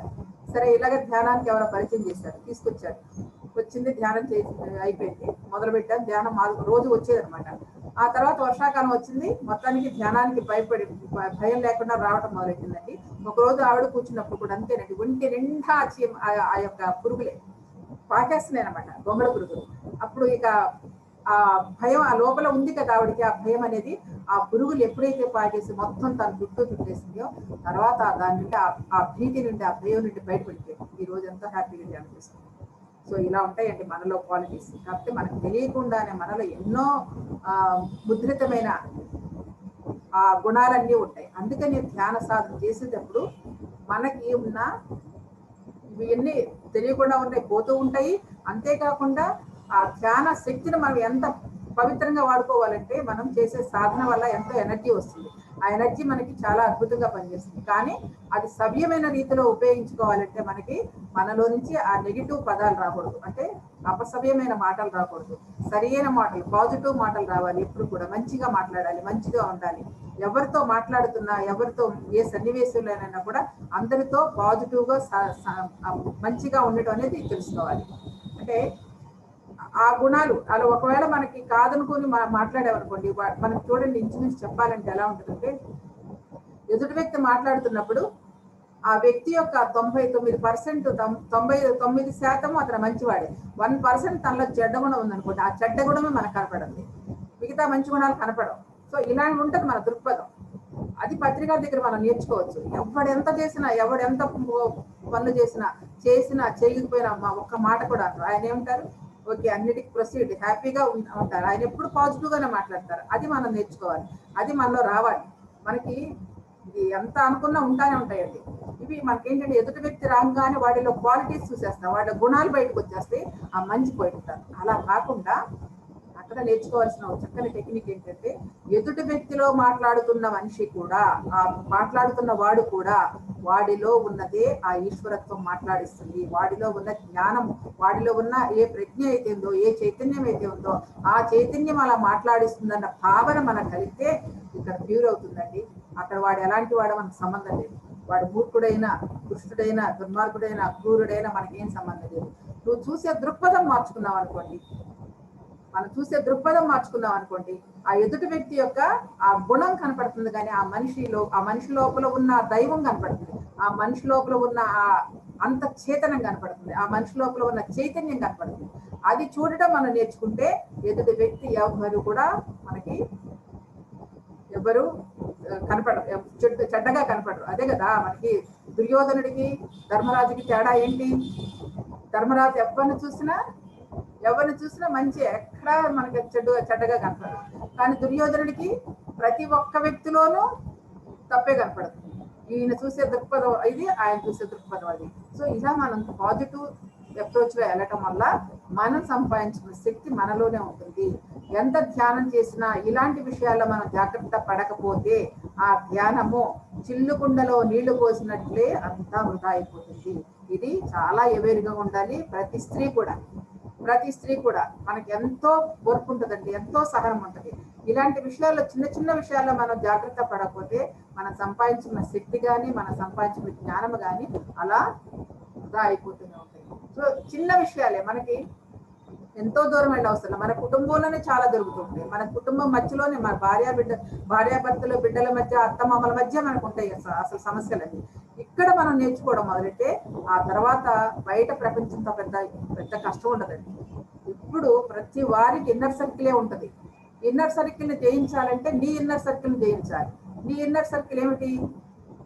మనలో ఉన్న అరిషడ్ వర్గాలు, మనలో ఉన్న కామ, క్రోధ, లోభ, మద, మోహం, ఆశ్రయాలు, ఇవి ఏవైతే ఉన్నాయో వాటిని మనం సరి చేసుకుంటూ, వాటిని మనం సరిదిద్దుకుంటూ, వాటిపై మన ఆధిపత్యం పొందితే అప్పుడు ఎదుటి మన ఇంట్లో వాళ్ళని కూడా చూసుకోవచ్చు. కాబట్టి ఇంట కలిసి రచ్చగలవాలంటే ముందర ఈ ఇంటి గెలవాలి, మన ఇంట గెలవాలి, మన ఈ క్షేత్రాన్ని గెలవాలి. ఈ క్షేత్రం శుద్ధి చేసుకుంటే ఆ తర్వాత చుట్టూ ఉన్న క్షేత్రం శుద్ధి అవుతుంది. ఇక్కడ చూసే మార్పును బట్టి అక్కడ మనకు అర్థమవుతుంది. ఇవన్నీ చాలా చిన్న విషయాలు. కుటుంబంలో నిజంగా చెప్పాలంటే ప్రతి స్త్రీమూర్తికి ఇక్కడే జరుగుతుంది. అసలు పెద్ద పాఠశాల ఏదంటే మన కుటుంబమే. ప్రతి స్త్రీకి ప్రతి స్త్రీకి కూడా ఆ కుటుంబం ఒక పెద్ద పాఠశాల. అందులో నేర్చుకోవడం మనకు చాలా పోరాటం. అది నేర్చుకుంటే మనకు పెద్ద ఇబ్బంది ఉండదు, చాలా ఈజీగా వెళ్ళిపోతాం. ఇక్కడే మనకి ఎందుకు దాటలేకపోతున్నామంటే అక్కడ మనకి తెలియకుండానే ఒక అహం అనేది ఉంటుంది. ఆ అహమే మనకి అడ్డం వస్తుంది. ఆ అహాన్ని డ్రాప్ చేసుకుంటే, మనకి అహాన్ని వదిలేస్తే ఎంతో హాయిగా, మనం ఎంతో స్వేచ్ఛగా, ఎంత ఆనందంగా, ఎంత ప్రశాంతంగా ఉంటామంటే అంత ప్రశాంతంగా ఉంటాం. ఎందుకంటే అనుభవమే దానికి జ్ఞానం. అనుభవం ద్వారా తెలుస్తుంది. ఆ చిన్న విషయం, అహం అనే చిన్ని పదము, ఆ 2 అక్షరాల పదాన్ని మన జీవితంలో అలా కింద పడేస్తే ఎంత ఉన్నతంగా ఎదుగుతామో అంత ఉన్నతంగా ఎదుగుతాం. అది ప్రతి స్త్రీ కూడా తెలుసుకోవాల్సింది. ఎందుకంటే చెప్పాను కదా, కుటుంబంలో ఉండేది మనకు అహం వల్లే మనకి ఇబ్బందులు వస్తాయి అంటారు. ఏదో ఒకటి అంటూ ఉంటారు. అత్త గాని, మామ గాని, భర్త గాని, పిల్లలు కానీ ఏదో ఒకటి అంటారు. ఎందుకు వస్తున్నాయి పోనీ అంటే అన్నారు కానీ ఊరుకోలేం కదా. మనం కరెక్ట్ గా చేస్తున్నప్పుడు వాళ్ళు ఎందుకు అలా అంటారు, మనం ఏం తప్పు చేయలేదు కదా, ఎందుకు మనం ఇలా 10 సార్లు అంటారని చెప్పేసి వస్తుంది. అక్కడ నీలో ఆ బాధ కంటే కూడా అక్కడ ఉన్నది అహము అన్న విషయాన్ని మనం గుర్తెరగాలి. ఆ అహమని మనం డ్రాప్ చేసుకుంటే మన స్థితి ఇలా బ్యాలెన్స్ ఉన్నదల్లా ఆ చిన్న అహం అనే 2 మాటలను చిన్నగా మనం ఇక్కడ వదిలేస్తే మన స్థితి అలా ఎదుగుతుంది. ఇది ఆధ్యాత్మిక పురోగతి కావాలా, ఈ భౌతిక ఉన్నతి కావాలా, ఈ రెండింటిని మనం బ్యాలెన్స్ చేసుకుంటే ఇక్కడ కనుక నువ్వు తగ్గితే ఇక్కడికి ఆ స్థితికి వెళ్తాం. ఇది చిన్న టెక్నిక్. ఈ చిన్న టెక్నిక్ తో ప్రతి కుటుంబంలో కూడా ఎంతో ఆనందం కలుగుతుంది. అక్కడ అది పోగొట్టుకోవాలి. ఏముందండి జీవితం అంటే, అదే ఇందాక చెప్పినట్టు జననం మరణం, ఈ రెండింటి మధ్య నాటకమే కదా. ఈ నాటకం వేయడానికే ఇక్కడికి వచ్చాం. ఈ నాటకంలో ఇవన్నీ ఒక పాత్రలే కదా. ఈ నాటకంలో ఇవన్నీ మనకు అనుభూతి పొందడానికే కదా వచ్చింది. ఈ అనుభూతుల కోసమే భూమి మీదకి వచ్చాం. భూమి యొక్క అనేది ఒక అద్భుతమైన పాఠశాల. ఆ భూమి మీద మన కుటుంబం ఒక అద్భుతమైన పాఠశాల. ఆ కుటుంబంలో ఉన్న వ్యక్తులందరూ పాత్రలు. ఆ పాత్రలతోనే మనం నాటకం ఆడాలి. మరి ఈ నాటకాన్ని మనం ఎంత రంజుగా చేస్తే అంత రంజుగా ఉంటుంది. మరి దానికి కావాల్సిన మాటలు చెప్పినంత తేలికేం కాదు. సో దానికి కావాల్సిన ధ్యానము, జ్ఞానము, స్వాధ్యాయము, సజ్జన సాంగత్యాలు, ఆచార సాంగత్యాలు. సో వీటి ద్వారానే మనం ఎదుగుతూ ఉంటాం. వాటి ద్వారానే మీరంతా మనకు తెలుసు, ఎంతో కాలం జ్ఞానం చేస్తున్నారు కాబట్టి పత్రికారు ఇచ్చే ఎన్నో కాన్సెప్ట్లు ఎంతో మంది మాస్టర్స్ దగ్గర తెలుసుకుంటున్నారు. అవన్నీ మన జీవితంలో ఉపయోగించుకుంటుంటే ఎలా ఉంటుందండి? ప్రతి విషయానికి మన ప్రతి ఒక్క సిచ్యువేషన్కి, ప్రతి ఒక్క సంఘటనకి, మన వాస్తవానికి మనమే సృష్టికర్తలం అన్న సత్యం మనం ఎరిగితే, ఆ సత్యాన్ని మనం తెలుసుకోగలిగితే ఎంత హాయిగా ఉంటుందండి అని మనం ఏం చెప్తాము. ఇప్పుడంటే ధ్యానానికి వచ్చిన తర్వాత అలా చూడటం నేర్చుకున్నామండి. అది మహానుభావుడు మనకి ఇచ్చిన వరం. యద్భావం తత్వవతి, నీ వాస్తవానికి నీవే సృష్టికర్తవు, నిన్ను నీవే ఉత్తరించుకో. ఇవన్నీ మనకి ఒక మంత్రాల్లా మనకి ఇచ్చారు.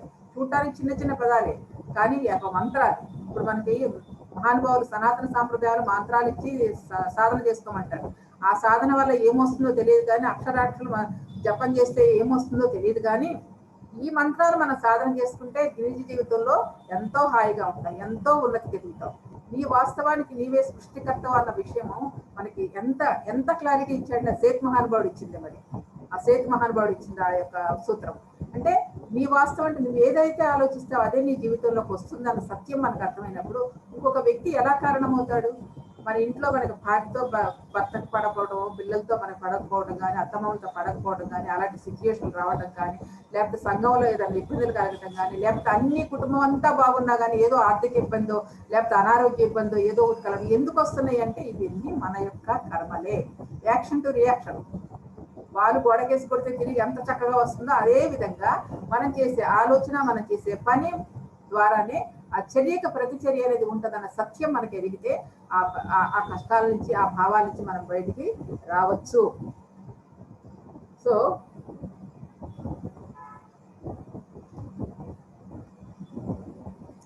సో ఈ విధంగా మనకి మన యొక్క ఎనర్జీ సిస్టమ్ని మనం మార్చుకోవాలంటే ఆ శక్తిని వృధా చేయకూడదు. శక్తికి ఏంటంటే విషయం ఏంటంటే శక్తి అనేది దానికి ఒక మంచి చెడు అనేది తెలియదండి. శక్తికి ఒక ఇది మంచిది ఇది చెడుదని దానికి ఏం అవసరం లేదు. ఎనర్జీ ఈజ్ ఎనర్జీనే. సో ఆ ఎనర్జీ ఏం చేస్తే నువ్వు ఏదైతే ఆలోచిస్తున్నావు అదే పని చేస్తుంది. నువ్వు మంచి వైపుకి పని చేస్తావా, చెడ్డ వైపుకి పని చేస్తావా, నీ బుద్ధిని బట్టి ఉంటుంది. చూడండి, ఒక కత్తి ఉందనుకోండి, మన చేతుల్లో ఉంటే ఏం చేస్తాం? చక్కగా కూరగాయలు కోసుకుంటాం. అదే ఒక ఆపరేషన్ చేసే డాక్టర్ దగ్గర ఉంటే చక్కగా ఆపరేషన్ చేస్తాడు. అదే ఒక మూర్ఖుడి చేతిలో ఉంటే ఆ కత్తి పొడవడానికి ఉపయోగిస్తాడు. సో ఈ విధంగా ఉన్నది ఒకటే కత్తి, కానీ వాడే విధానాన్ని బట్టి ఉంటుంది. అదే విధంగా మనకు ఉండే ఎనర్జీ సిస్టమ్ని, మనకు ఉండే ఆ శక్తిని సరైన విధానంలో మనం ఫ్లో చేసుకోవాలి. ఒక అద్భుతమైన విషయం చెప్తారండి మనకి. జ్వాలాకుల మహర్షి అని చాలా గొప్ప వ్యక్తి. ఆయన లెడ్బెయిటరు, బ్లావెట్స్కీ వాళ్ళ యొక్క సమకాలీన. ఆయన చెప్తారు, మనం చేసే ఆలోచన ఏదైతే ఉందో ఆలోచనకి ఆ శక్తి ప్రవాహం ఫ్లో అవుతుందంట. అంటే నది ఎలా పారుతుందో, నది ఎలా పారుతూ చక్కగా ఉంటుందో అలాగా మన ఆలోచనకి మన శక్తి అలా ప్రవాహం పారుతూ ఉంటుందంట. దానికి ఆ ఎనర్జీ వస్తుందంట. అందుకని మన అది తెలిసినాక మనం ఆలోచన ఎంత బాగుండాలండి, ఎంత చక్కగా ఆలోచించాలి. నువ్వు అప్పుడు చెడ్డ ఆలోచన వస్తున్నా, మంచి ఆలోచన వచ్చినా ఆ శక్తి వెళ్ళిపోతూ ఉంటుంది. అందుకని ఇక్కడ మనకి ఉత్తమైన విచక్షణ జ్ఞానం ఉండాలి. ఒకవేళ ఆలోచనలు వస్తాయండి, రాకుండా ఏముండవు. మనకి సమాజంలో ఉంటున్నా, ఉప్పు కారం తింటున్నాం, సంఘంలో ఉంటున్నాం, అన్ని అనుభవిస్తున్నాం, అన్ని అనుభూతులు ఉంటున్నాయి. దానివల్ల ఈ మైండ్ అప్పుడప్పుడు ఆటుపోటులకు వస్తూ ఉంటుంది. మనలో నెగిటివ్ థాట్స్ కూడా వస్తాయి. అది సహజమే, తప్పేం కాదు. కానీ నీవు అబ్జర్వేషన్ చేసుకుంటుంటే మన మనసుకి నిఘా వేయాలి. సీసీ కెమెరాలు అంటారు కదా, మన మనసుకి నిఘా పెట్టినప్పుడు ఆ మనసు ఏది ఆలోచిస్తుందో దానిపై అబ్జర్వేషన్ ఉంటే, దానిపై గమనిక ఉంటే ఆ ఆలోచన నీకు సవ్యమైనదా సవ్యం కానిదా అని తెలుస్తుంది.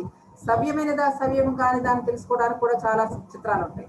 అంటే మనకి సవ్యమైనది అంటే మనకి ఇష్టమైనదంతా మనకి సవ్యంగా ఉంటుంది. అంటే మనకి ఇష్టమైనవన్నీ మన బాగానే ఉంటాయి, మనకి ఇష్టం లేనివి బాగుండవు. అది కూడా మన అక్కడ కరెక్ట్ కాదు కదండి. అక్కడ కూడా నిష్పక్షపాతంగా ఉండాలి. మనకి ఇష్టమైనవి మనకి ఇష్టం కాబట్టి మనకు అదే అనుకుంటాం, కానీ అది కూడా ఇతరులకు కూడా అలాగే ఉండాలి. నీకు ఏదైతే ఇష్టమైంది ఇతరులకు కూడా అదే ఇష్టంగా చేయాలి. నీకు ఏదైతే ఇష్టం కాదో అది ఇతరులకు కూడా అలాంటివి చేయకూడదు. అలాంటి నిష్పక్షపాతమైన బుద్ధితో ఆలోచించాలి, నిష్పక్షపాతమైన నిర్ణయం తీసుకోవాలి. అలా తీసుకుంటేనే అది దానికి తెలుస్తుంది, దానికి ఆ స్పందనలు మనకు తెలుస్తాయి, ఎలా ఆలోచిస్తున్నావు ఏంటి అన్నది మనకే తెలుస్తుంది. సో అలాంటి సరికాని ఆలోచన రావటంలో తప్పు లేదు. ఆ వచ్చిన ఆలోచనని వెంటనే మనం దాన్ని గుర్తించి దాన్ని రాలి చేయాలి. ఒక ఆకు రాలిపోయినట్టు, ఒక ఆకు రాలిపోయి కింద పడిపోతే ఎలా ఉంటుందో అలాగా మన ఆలోచనని అలా డ్రాప్ చేసేయాలి, అలా వదిలేయాలి. అప్పుడు దానికి ఎనర్జీ అడదు. రావటం తప్పేం కాదు సుమా, అది సహజము. ఆ సహజమైన దాన్ని మనం గుర్తించి ఆ ఎరుకతో ఆ యొక్క ఆలోచనని మనం డ్రాప్ చేసుకున్నప్పుడు మరలా మనకి ఆ శక్తి వృధా కాదు. సో ఆ లోపల ఉన్న మన శక్తిని ఎంత చక్కగా సద్వినియోగం చేసుకోవాలో చెప్తున్నారు. ఇది ఇది ఇంట్లో ప్రతి ఒక్కరికి ఉండాలి, స్త్రీ పురుషులకనే కాదు, ఎవరికైనా ఉండవలసిందే. పురుషులైనా స్త్రీలైనా ఉండాల్సిన అర్ధనారీశ్వర తత్వమే కదండి ఇక్కడ ఉందంతా. వాళ్ళలో మేలంటే ఎక్కువ క్వాలిటీస్ మేల్లో ఉంటాయి కాబట్టి తక్కువ స్త్రీ తత్వం వారిలో ఉంటుంది. అలాగే మనలో ఎక్కువ స్త్రీ తత్వం ఉంటుంది, తక్కువ పురుష తత్వం ఉంటుంది కాబట్టి ఇది ఎక్కువ ప్రాధాన్యత ఇస్తుంది, అంతే తప్ప వేరే ఏది లేదు. అదే అర్ధనారీశ్వర తత్వం. సో ఏదైతే ఉందో అది మనం ఆ క్వాలిటీస్ తో మనం ప్రవర్తిస్తూ ఉంటాం. ఆ క్వాలిటీ తెలుసుకున్నప్పుడు మనకి చక్కగా హాయిగా ఉంటుంది. సో ఈ విధంగా మనకి ఆ శక్తి అనేది సరైన విధానంలో, సరైన పాళ్ళల్లో, సరైన ఆలోచన రీతితో మనం పంపించాలి అని మహానుభావులందరూ చెప్పేదంటే ఆ శక్తి అంత గొప్పదండి, అంత గొప్ప శక్తి. దీనికి ఒక ఎగ్జాంపుల్ ఒక కథ చెప్తాను. మేము వచ్చి 97లో వచ్చామండి, పత్రిసారి పరిశ్రమ 97లో పరిచయం ఉంది. అప్పట్లో కొన్ని ఎక్స్పెరిమెంట్ చేసేవాళ్ళం. మాకంటే ముందు ఒక బ్యాచ్ ఉన్నారు, మాకంటే ముందు కొంతమంది బ్యాచ్ ఉన్నారు అనమాట. వాళ్ళు కర్నూలులో ఉన్నారు, ఇప్పుడు వాళ్ళు లేరు. అప్పట్లో మాకు పరిచయం అయ్యారనమాట. వీళ్ళు ఎక్స్పెరిమెంట్ చేసేవారంట. వాళ్ళు అందరూ కూర్చుని సామూహిక ధ్యానం చేస్తూ చక్కగా ఆ ధ్యానంలో వాళ్ళందరికి కలిసిన కలెక్టివిటీ ఎనర్జీ తోటి ఒక ఫామ్ తయారు చేశారు, ఒక రూపాన్ని తయారు చేసి ఆ రూపానికి ఒక చిన్న ఎనర్జీ ఇచ్చేసి నువ్వు విశ్వంలోకి ప్రయాణం చేసి ఎక్కడెక్కడ విషయాల సమాచారం అంతా తీసుకురామని చెప్తారనమాట. వీళ్ళు 3-4 ఉన్నారు ఇక్కడ, ఆ 3 కలిసి. చూడండి క్రియేటివిటీ, మన లోపల అంత శక్తి ఉంది, అంత అద్భుతమైన శక్తి ఉంది. మనం తెలుసు, అదే కదా మనకి ఏది ఉంటే అది చేయగలం అని చెప్తున్నాం కదా ఇప్పుడు, అంతటి శక్తి ఉంది. సో ఆ 3 అలా తయారు చేసి ఒక రకమైన ఒక ఫిగర్ తయారు చేశారు, దానికి ఒక ఎనర్జీ ఇచ్చేసి అలా విశ్వంలోకి పంపించారు. అలా తిరుగుతుంది. వాళ్ళు కూడా ఎగ్జైటింగ్ గా ఏ రోజుకి ఆ రోజు పంపించిన రాత్రి పూట కూర్చోవటము, మళ్ళీ పిలవటము, దాన్ని ఏం తీసుకొచ్చామంటే అనేక రకాల విషయాలు తీసుకొస్తుంటే వాళ్ళు వినటము, అంటే సామాజిక పరంగా కావచ్చు, ఆధ్యాత్మిక పరంగా కావచ్చు, ఏ విషయాలు తను చూస్తుందో తీసుకొచ్చి చెప్పేది అనమాట ఎనర్జీ. అంటే కాంటాక్ట్, వాళ్ళ మైండ్ తోటి వాళ్ళు కాంటాక్ట్ చేస్తున్నారు ఆ ఎనర్జీ తోటి. సో అలాగా తర్వాత కొన్నాళ్ళకి వీళ్ళు అలా చేస్తూ ఏదో ఒక వ్యవహారంలో కొన్నాళ్ళు ఆగిపోయారు వీళ్ళ పనుల మీద. ఆ తర్వాత దాని గురించి కొంచెం అశ్రద్ధ చేశారు. అశ్రద్ధ చేసిన తర్వాత ఏమైంది, అది కొన్నాళ్ళు వీళ్ళ పనులు అయిపోయిన తర్వాత ఎప్పుడో ఒక రోజు కూర్చున్నారు. ఏమైంది అసలు, ఎక్కడ మనకి మర్చిపోయామని చెప్పేసి మళ్ళీ కూర్చుంటే ఎక్కడ కాంటాక్ట్ అవ్వాలి ఆవిడ, ఆ సోల్ కాంటాక్ట్ అవ్వకపోయేటప్పటికి ఏమైందని చెప్పేసి తీవ్రంగా ఆలోచించారు. తీవ్రంగా మళ్ళీ ఎనర్జీతో వీళ్ళు 3 కూర్చుని ఆలోచిస్తే ఆ తర్వాత అది ఆ ఎనర్జీ ఫామ్ ఇంకొకళ్ళ చేతుల్లోకి వెళ్ళిపోయింది. చూడండి, ఇంకొకళ్ళ చేతుల్లోకి వెళ్ళిపోయింది. వాళ్ళు ఒక క్షుద్రోపాసన చేసేవాళ్ళు, అంటే క్షుద్ర పూజ చేసేవాళ్ళు. అలా వెళ్ళిపోయిన తర్వాత శక్తి కదా, దానికి ఏం తెలియదు, మంచి చెడు ఏం తెలియదు కదా. సో ఆ విధంగా వాళ్ళు ఉపయోగించుకుంటూ వాళ్ళు ఇలాగా ఆ ఫామ్ని ఉపయోగించుకుంటూ ఉన్నారు. అప్పుడు వీళ్ళు కూర్చుని మెడిటేషన్ చేసి ఆ బలవంతా వాళ్ళు థాట్ తోటి తీసుకొచ్చి పిలిస్తే వాళ్ళు పిలిచారు, వెళ్ళాను, అట్లా జరిగింది. అంతకంటే ఇంకేం తెలియదు నాకు అని చెప్పేసి అన్నమాట. సో ఇలా ఉంటుందండి. అవన్నీ ఎక్స్పెరిమెంట్ చేసేవారు ఆ 97 ముందే, 95, 93, 94లో పత్రిసారి దగ్గర ఉండేవారు గ్రూప్. చాలా ఎక్స్పెరిమెంట్ చేశారులేండి వాళ్ళందరూ. మనం నిజంగా అప్పుడు ఉన్న సాధన, అప్పుడు ఉన్న సరైన విధానంలోకి వెళ్ళటం, ప్రతి దాన్ని ఒక సైంటిఫిక్ రీజన్స్ తో తీసుకుని చూపించడం అనేది చాలా ఎక్స్పెరిమెంట్ చేసేవారు వాళ్ళు. అలా ఉంటది ఆ ఎనర్జీ సిస్టమ్ అనేది. సో ఆ ఎనర్జీ సిస్టమ్ ని మనం సరిగ్గా ఉపయోగించుకోవాలి. మన స్త్రీలైనా పురుషులైనా, ముఖ్యంగా స్త్రీలు మాత్రం ఆ శక్తిని చాలా జాగ్రత్తగా ఉపయోగించుకోవాలి. మనలో ఎంతో ఎంతో ఎంతో సెన్సిటివ్ విషయాలు ఉంటాయి. ఇందా చెప్పానుగా, మనకి ఎంత శక్తి ఉందంటే యుద్ధాన్ని కూడా ఆపగలిగే శక్తి ఉందే మనకి. అంతటి శక్తిని మనం ఎలా మనం వేస్ట్ చేస్తామంటే, సో సరైన మార్గంలో మన బిడ్డల్ని పెంచడంలో కావచ్చు, మన ఇంట్లో మన మగవాళ్ళని సరిచేయడంలో కావచ్చు, మన ఇంటి కుటుంబ బాధ్యతలను చేయడం కావచ్చు, సంఘంలో కావచ్చు, ఇంకా నువ్వు వెళ్ళగలిగితే ఇంకా సాంఘిక పరంగా ఎన్నో విషయాలు చేస్తావు.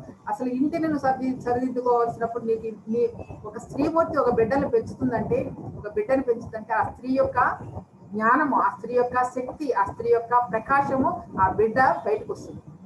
ఒక బిడ్డ బయటకు వస్తున్నాడంటే తన నుండి, అంటే బయటకంటే పుట్టడమే కాదండి, పుట్టిన దగ్గర నుంచి పెరిగే వరకు వాడి యొక్క ఛాయలు, వాడి యొక్క గుణాలు అవన్నీ ఆ తల్లి యొక్క పెంపకం, ఆ తల్లి యొక్క విధానం అంతా కూడా వాళ్ళు ప్రస్ఫుటంగా ఒక సాక్షాత్కరించబడుతుంది. వాడిని చూస్తే ఆ తల్లిదండ్రుల యొక్క గుణాలు చక్కగా ఉంటాయి. సో ఈ విధంగా మనకి అంత అద్భుతమైన ఆ సామర్థ్యత ఉంది. ఆ సామర్థ్యతలో పిల్లల్ని పెంచడంలో కావచ్చు. చూడండి, పిల్లలకు కూడా మనం ఏం చెప్తున్నాము, ఎన్నో విషయాలు ఏ కోణంలో చెప్పినా స్త్రీ దానిలో మన మన మన ప్రయాణం అంతా ఇందులోనే ఉంటుందండి. ఒక రకంగా చెప్పాలంటే ఒక వెన్నుముక, స్త్రీ అనేది వెన్నుముక లేకపోతే ఏముందండి శరీరానికి. మన శరీరంలో వెన్నుముక ఉంటేనే ఈ జీవుడు నిలబడతాడు. శరీరంలో వెన్నుముక లేకపోతే జీవుడే లేడు, కూలబడిపోతాడు.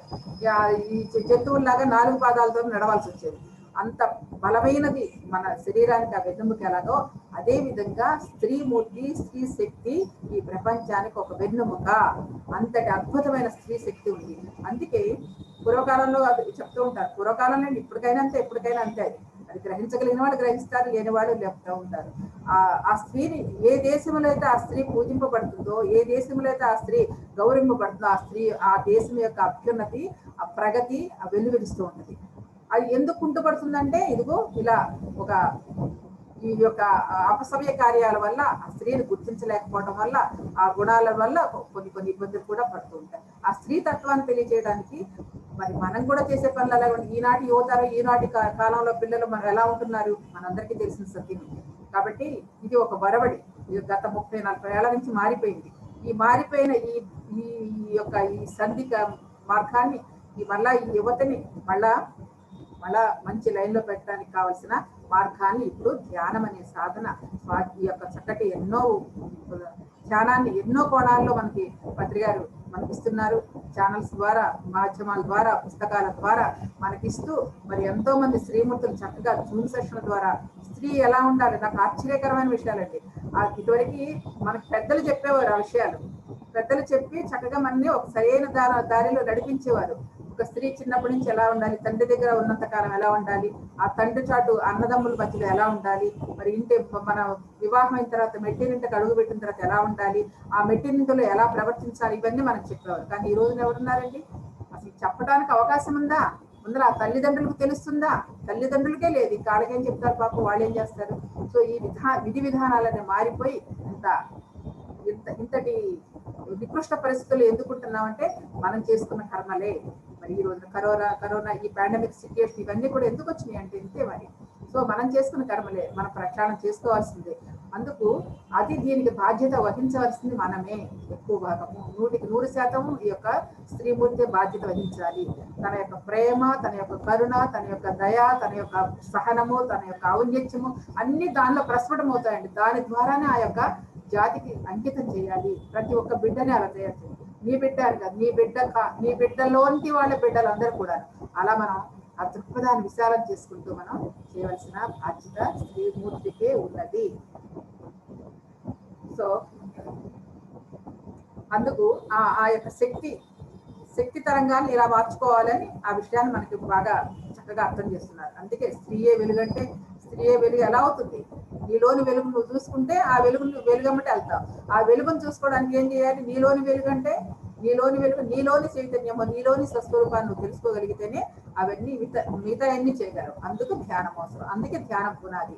ఆ పునాది ఎక్కడైతే ఆ ధ్యానం ఉందో, ఎక్కడైతే ఆధ్యాత్మికత ఉందో, ఎక్కడైతే ఆ జ్ఞానం ఉందో, ఎక్కడైతే ఆ దివ్య జ్ఞానం ఉందో, అక్కడ ఆ స్త్రీ యొక్క ప్రకాశము వెళ్ళి విరవబడుతూ ఉంటది, ఆ ప్రకాశిస్తూ ఉంటది అన్న విషయాన్ని ఈ యొక్క సాధన ద్వారా, జ్ఞానం ద్వారా మనకు పత్రిక ఇచ్చిన మహానుభావుడు ఎంతో మంది స్త్రీలని మనకి ఈ రోజున ఇలా స్వేచ్ఛగా విహరించేట్టు, స్వేచ్ఛగా మాట్లాడుకునేట్టు, స్వేచ్ఛగా జీవనాన్ని నడిపేటట్టు ఇచ్చారు ఒక ఆయుధం మనకి, ధ్యానం అనే ఆయుధం. అందరము ఒక సాధారణ గృహిణులు, నిజం చెప్పాలంటే బేసిస్ మూమెంట్. ఈ రోజున ఏ మారుమూల పల్లికెళ్ళినా ఆ స్త్రీ ధ్యానం చేస్తూ ఉంటే ఒక అద్భుతమైన యోగినిలా ఉంది. ఎట్లా జరుగుతుందండి? యోగినిలా మాట్లాడుతుంది అనమాట. అంటే అంత అద్భుతంగా, ఇంతవరకు ఎలా ఉండేవారో మనకు తెలియదు, కానీ మొత్తానికి మన పత్రిజీ గారి పుణ్యం అంటూ సారి యొక్క సాహచర్యంలో ఈ ధ్యానం అనేది ఊరు ఊరు వాడ వాడ పల్లె పల్లె ఎలా అయితే ధ్యానం ప్రచారం చేస్తున్నాం, తద్వారా ప్రతి స్త్రీమూర్తి కూడా నిజంగానే అంత అద్భుతమైన శక్తితో తను ఉండగలుగుతోంది, చేస్తోంది కూడా. ఎంత ఒక ఆవిడ ఉందండి, ఆవిడ చాలా మారుమూల పల్లె, అక్కడ అంటే ఆ పెద్ద సౌకర్యాలు కూడా లేని ఒక చిన్న పల్లెలో ఆవిడ ఆలోచన ఎంత గొప్పగా ఉందో చూడండి. అంటే జీవులన్నీ చనిపోతున్నాయి కాబట్టి జీవులకి సరైన విధానం లేదు కాబట్టి ఒక జీవ అభయారణ్యాన్ని ఒకటి క్రియేట్ చేయాలి కొన్ని వందల ఎకరాల్లో అని చెప్పేసి ఆవిడ ఆశయం. మళ్ళీ ఆశ్చర్యం ఇస్తున్నాను. అంటే ఎక్కడో మారుమూల చిన్న చిన్న పల్లెల్లో కూడా ఇంత స్త్రీమూర్తులకి ఇంతటి పెద్ద ఆలోచన. జీవులన్నీ వాళ్ళు తిరగడానికి ఆ సరైన విధానం లేదు, ఆ జీవులన్నీ తీసుకురా ఒక పెద్ద కొన్ని వందల ఎకరాల పొలం తీసుకుని దానిలో జీవులన్నీ అభయారణ్యంలాగా జీవాభయారణ్యంలాగా వదిలేయాలి, ఆ జీవులు స్వేచ్ఛగా బతకాలని ఒక ఆలోచన. ఎంత అద్భుతమైన, ఎంత ఉదాత్తమైన ఆలోచన. ఇలాంటి శ్రీమూర్తులందరూ ఈ రోజున ధ్యానం ద్వారా ఎంతో మంది బయటకు వస్తున్నారు. ఇట్లా ఎంతో మంది ఒక అనారోగ్యంతో రావడం కాదండి, వాస్తవంగా చెప్పాలంటే ధ్యానం అనేది అనారోగ్యానికి సంబంధించి కానే కాదు. ఈ అనారోగ్యము, మానసిక ప్రశాంతత, శారీరక దృక్పథాలు అనేవి చాలా చిన్న విషయాలు. ఎప్పుడైతే ఆ చిన్న విషయాలు దానికి కప్పితే అది ఒక మార్గం అయింది, దానికి అనారోగ్యం కలిగింది కాబట్టి వెళ్ళి ధ్యానం చేస్తే తగ్గుతుంది అని అనుకున్నాం. ఆ తగ్గడం ద్వారా ఒక ఫలితం వస్తుంది కాబట్టి ఆ ఫలితం అనేది దాని ద్వారా ఆ అనుభూతి, ఆ రుచి చూస్తున్నాం కాబట్టి దాంతో ముందుకెడుతున్నాం, అది వేరే విషయం. అందుకే వస్తున్నారు బహుశా ఈ రోగాలు కూడా అందుకే వస్తున్నాయి. ఏదైనా ఇబ్బందులు కలిగితేనే ధ్యానానికి వస్తారు. ఏదో శారీరక బాధో, మానసిక బాధో, ఈతి బాధో ఏదో ఉంటేనే ఏదో మనశ్శాంతి కోసం వస్తున్నారు.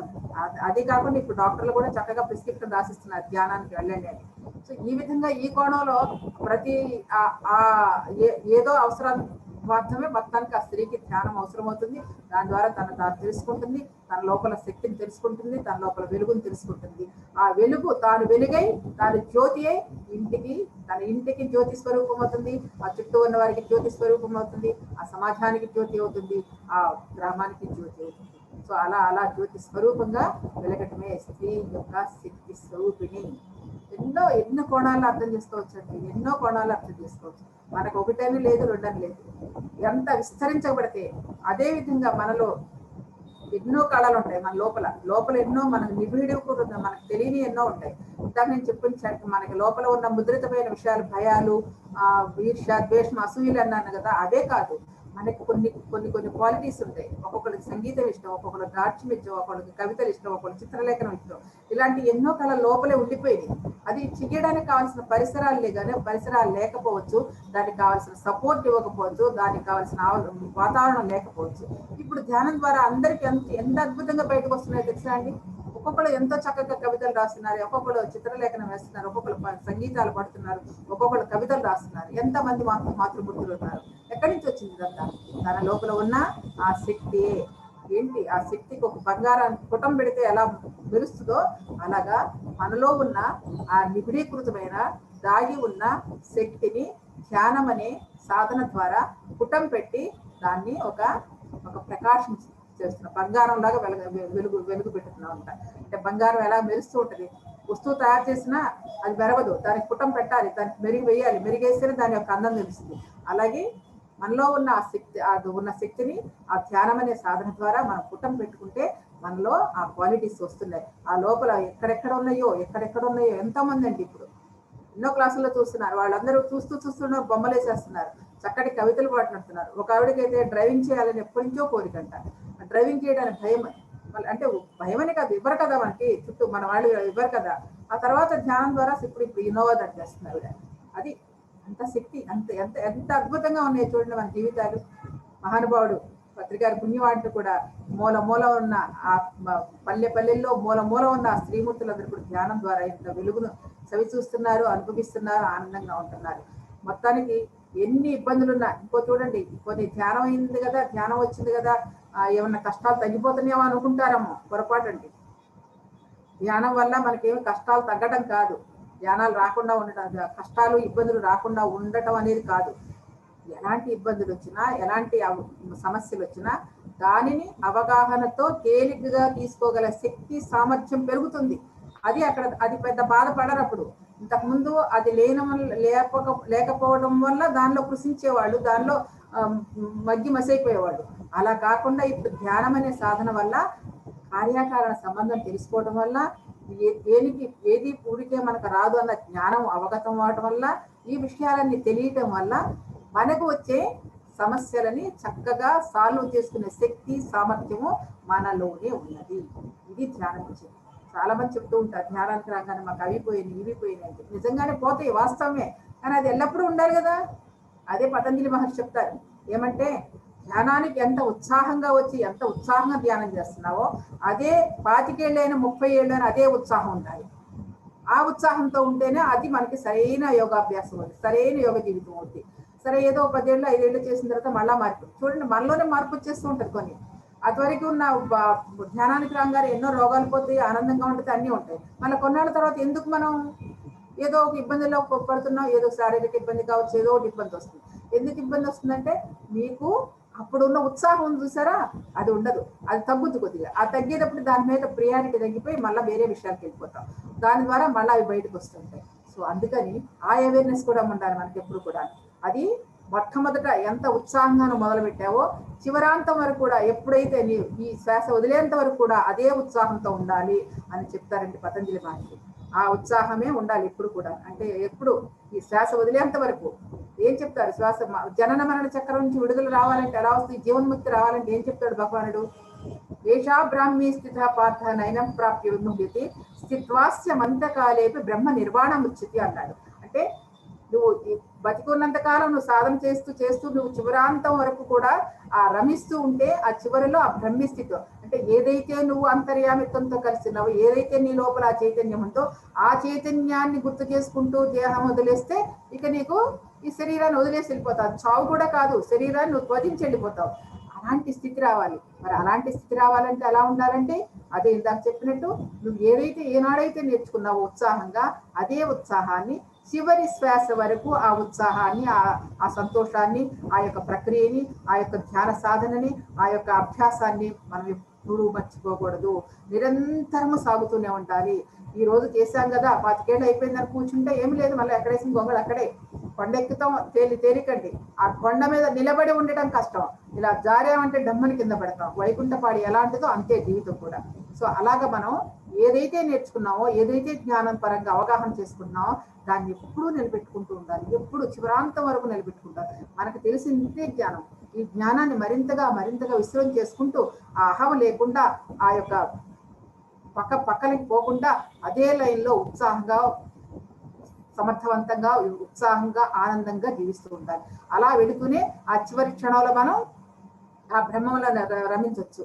అదే కదా మన ఆదిశంకరాచార్య చెప్తారు, యోగరతో భోగరతో సంగరతో సంగ విహీన యస్య బ్రహ్మణి రమితే చిత్తం నందతి ఏవః. యోగములోన భోగములోన సంగంలో లేకున్నా కూడా నువ్వు ఎల్లప్పుడూ ఆ బ్రహ్మీ స్థితిలో ఉండటం నేర్చుకో. అప్పుడు నువ్వు జనన మరణ చక్రం నుంచి దాటుతావు. అలాంటి స్థితిని మనం సంపాదించుకోవాలంటే మనలో ఉన్న ఆ దైవ శక్తిని, మనలో ఉన్న ఆ దివ్య శక్తిని, మనలో ఉన్న దివ్యత్వాన్ని మనలో శోధించుకుని సాధించుకుని దాంతో ఆ ప్రజ్ఞతో ఆ ప్రవాహంతో మనం ప్రయాణం అవ్వాలి. ఇదేంటి స్త్రీ శక్తి. ఓకే, ఇది ఓకే. కాసేపు మాట్లాడతారా? మేడం చాలా చక్కగా చెప్పారు మేడం, చాలా అద్భుతంగా చెప్పారు స్త్రీ శక్తి గురించి. మరి నిజంగా మన కుటుంబంలో మనమే ఎంచుకొని వచ్చినాం వాళ్ళని, మన అత్త మామ తల్లిదండ్రులు అందరిని మనం ఎంచుకుని, అయినా కూడా మళ్ళీ ఆ చిన్న ఎవరు అత్త ఒక మాట అన్నా, వేరే వాళ్ళు ఏరాల ఒక మాట అన్నా మళ్ళీ బాధపడుతుంటాం. అంటే దానికంతా మళ్ళీ ధ్యాన సాధన ఎంత చేస్తే అంత బాగుంటదని చెప్పారు. మరి నిజంగా మన ఎంత సాధన చేసినా మన లోపల ఉన్న ఈర్ష, ద్వేషం, అసూయ, అహంకారం పొంది అది ధ్యానం ఎంత చేసినా వేస్తే మేడం. అవన్నీ ఆ గుణాలు మార్చుకొని మరి ఆ దాంట్లో ప్రేమ, కరుణ, జాలి, దయ వస్తేనే ఆ ధ్యానానికి ఇవి తోడైతాయి మేడం. మీరు చాలా అద్భుతంగా చెప్పారు. స్త్రీ శక్తి అంటే నిజంగా ఎంత అద్భుతంగా చెప్పారు. స్త్రీ శక్తి చాలా వివరించారు. ఇంకా వేరే వాళ్ళు మాట్లాడతారు మేడం. థ్యాంక్ యూ మేడం, చాలా అద్భుతంగా చెప్పారు. సార్ మాట్లాడండి సార్, ప్రేమే సార్, మీరు మాట్లాడినాక వేరే వాళ్ళు. పద్మ మేడం గారికి హృదయపూర్వకంగా మరొకసారి నమస్కారాలు. అది ఎందుకు వచ్చిందో స్త్రీ శక్తి గురించి చెప్పమని మేడంకి మీరే రైట్ అడిగారు, పర్సన్ మీరే అడిగారు. మీరే సడన్ గా అనేసిన కానీ బట్ రైట్ పర్సన్ కి నేను చెప్పడం జరిగింది. ఏమంటారు, శంకుల్లో తీర్థం పోస్తే ఎవరు పోస్తే అదే రైట్. అట్లా ఈరోజు సరి అయిన గృహిణి, అద్భుతమైనటువంటి ఎనర్జీ మాస్టర్. శంకులో నీళ్లు పోస్తే తీర్థం అవుతుంది. నేను పంతులమ్మవు, నేను పంతులతనం చేయలే. సరే అమ్మా, అయితే ఫస్ట్ ఒక వర్డ్ ఉంది ఇంగ్లీష్ లో, mother is the first teacher. మా అమ్మ కూడా అదే పని చేసింది. ఇప్పుడు నన్ను కరెక్షన్ చేసింది. మా అమ్మ mother is the first teacher, తల్లే మొదటి గురువు. ఎలా అంటే గర్భం నుండి శిశువు బయటకు వచ్చిన తర్వాత ఆనందంతో తల్లి ఏం చేస్తుందంటే ఆమె భర్తను చూపిస్తుంది. అరే డాడీ డాడీ, అరే నాన్న నాన్న అని చెప్పేసి ఆ పలుకులు వాడి చెవులో వేస్తుంది. ఏవైతే వింటాడో అది వాళ్ళ నాయనను పిలుస్తాడు, సంబోధిస్తాడు. సో అక్కడ జరిగింది ఏంటంటే మొదటి టీచరు, మొదటి గురువు తల్లి. మరి ఈ తల్లి గురించి ఏం చెప్తుందంటే, ఈ ప్రకృతి మాత అంటాం తల్లి గురించి. ప్రకృతి మాతనే కాదు కదా, శ్రీమూర్తి అంటాం, భూమాత అంటాం, అమ్మమ్మ అంటాం, నాన్నమ్మ అంటాం, అక్క చెల్లెలు అంటాం, లాస్ట్ భార్య అంటాం, బిడ్డ కోడలు, అనేక పాత్రలు పోషిస్తుంది ఈ తల్లి. ఈ సృష్టికి మూలమే తల్లి మాత. సో ఇంతటి అద్భుతమైనటువంటి సబ్జెక్టు మేడం గారు చెప్పారు, మహా అద్భుతంగా ఉంది. అదే మాదిరిగా పత్రిజీ గారు కూడా ఈరోజు స్త్రీలకు ప్రథమ పీఠం వేసి మరి స్త్రీ ధ్యాన మహిళా చక్రం నడిపిస్తున్నాడు. స్త్రీలకు ఇచ్చినటువంటి స్వేచ్ఛ ఈరోజు ఏ సొసైటీ ఇవ్వడం లేదు. అంటే పత్రిజీ గారి యొక్క దూరదృష్టి ఈ యొక్క విశ్వానికి సంబంధించింది, ఈ ప్రకృతికి సంబంధించిన విషయము. అలాంటిది ఈరోజు మేడం గారు, పద్మా మేడం గారు కూడా చాలా చక్కగా వివరించి చెప్పినారు.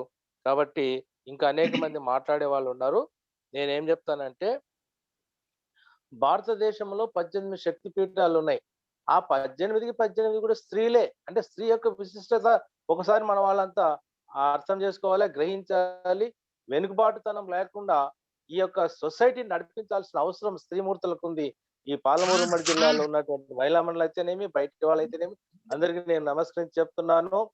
మీరు సొసైటీని మార్చే శక్తి మీకు ఉంది. కాబట్టి ఈ ధ్యాన యొక్క యుగాన్ని మనము ప్రారంభించాలి. కాబట్టి మహిళా మండలకు మరోసారి నమస్కరిస్తూ చివరగా 2 స్లోగన్స్ చెప్పి ముగిస్తాను. జై భూమాత పలకండి దయచేసి. జై భూమాత, జై భూమాత, జై జై జై జై భూమాత. అంతా మాతలే, అంతా మాతలే. ఈ పద్మా మేడం గారు నమస్కారాలు తల్లి. అనేక ఆత్మ ప్రణామాలు మీకు. నమస్తే అమ్మా. పద్మా మేడం గారు, నేను ఓంకారేశ్వరం నుండి చంద్రమ్మని మాట్లాడుతున్నా మేడం. మిమ్మల్ని చాలా రోజులైంది చూసి. అయితే అప్పుడు ప్రతిరోజు చూసేదాన్ని నేను. లలిత రహస్య సహస్ర నామావళిలో ప్రతిరోజు చూసేదాన్ని. 1-2 సార్లు కూడా మీతో మాట్లాడాను. చాలా మేడం చక్కగా మా స్త్రీ శక్తి గురించి చాలా చక్కగా మాట్లాడారు. మనకు స్త్రీకి మన పత్రి సార్ గారు స్వేచ్ఛనిచ్చారు, కరెక్ట్. ఆ స్వేచ్ఛను మనం సద్వినియోగపరచుకోవాలి, దుర్వినియోగానికి వాడుకోకూడదు. సద్వినియోగానికి మంచి పనులు చేయాలి. మరి కుటుంబం కానివ్వండి, భౌతిక ప్రపంచంలో ఆధ్యాత్మిక కార్యాలు కానివ్వండి, ఏది కానివ్వండి, కుటుంబంలో కూడా అందరినీ మంచిగా చూసి ఇక నా స్వేచ్ఛ ఉంది, నాకు మిమ్మల్ని చూడను, మిమ్మల్ని చేయను, అత్తమామలను ఎదిరించడం, మరి అన్నదమ్ములను ఇది చేయడము, అది కుటుంబాన్ని ఎదిరించి ఆ స్వేచ్ఛ కాదు. అన్ని బాధ్యతలు తీసుకొని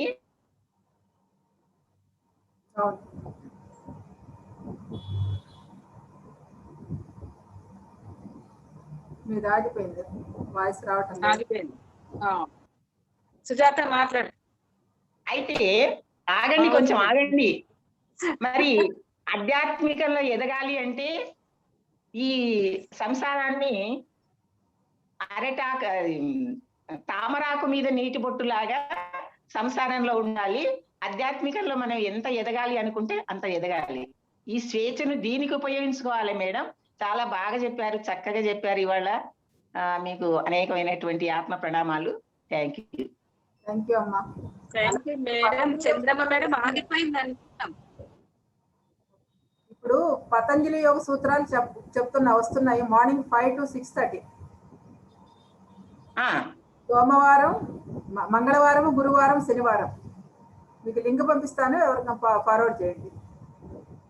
సరే మేడం. వాణి పంపించమ్మా, వాణి మేడం. ఓకే మేడం, పంపించు. Thank you madam. Chandramma madam. Sujatha మాట్లాడండి. ఒకరు మాట్లాడిన తర్వాత మీరు ఇంకొకరికి ఛాన్స్ ఇవ్వండి ఎప్పుడే కానీ. లేదు, మీరు అయిపోయింది అనుకున్నాం మేడం, మీది మాట్లాడింది అనుకున్నాం.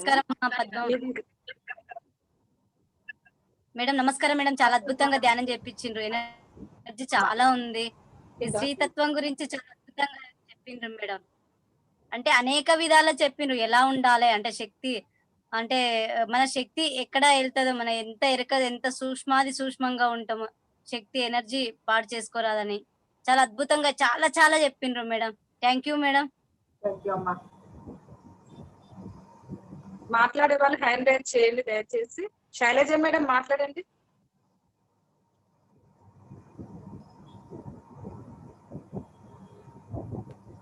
ఎవరైనా మాట్లాడొచ్చు, అందరు మ్యూట్ చేయండి. సరిత నారాయణపేట్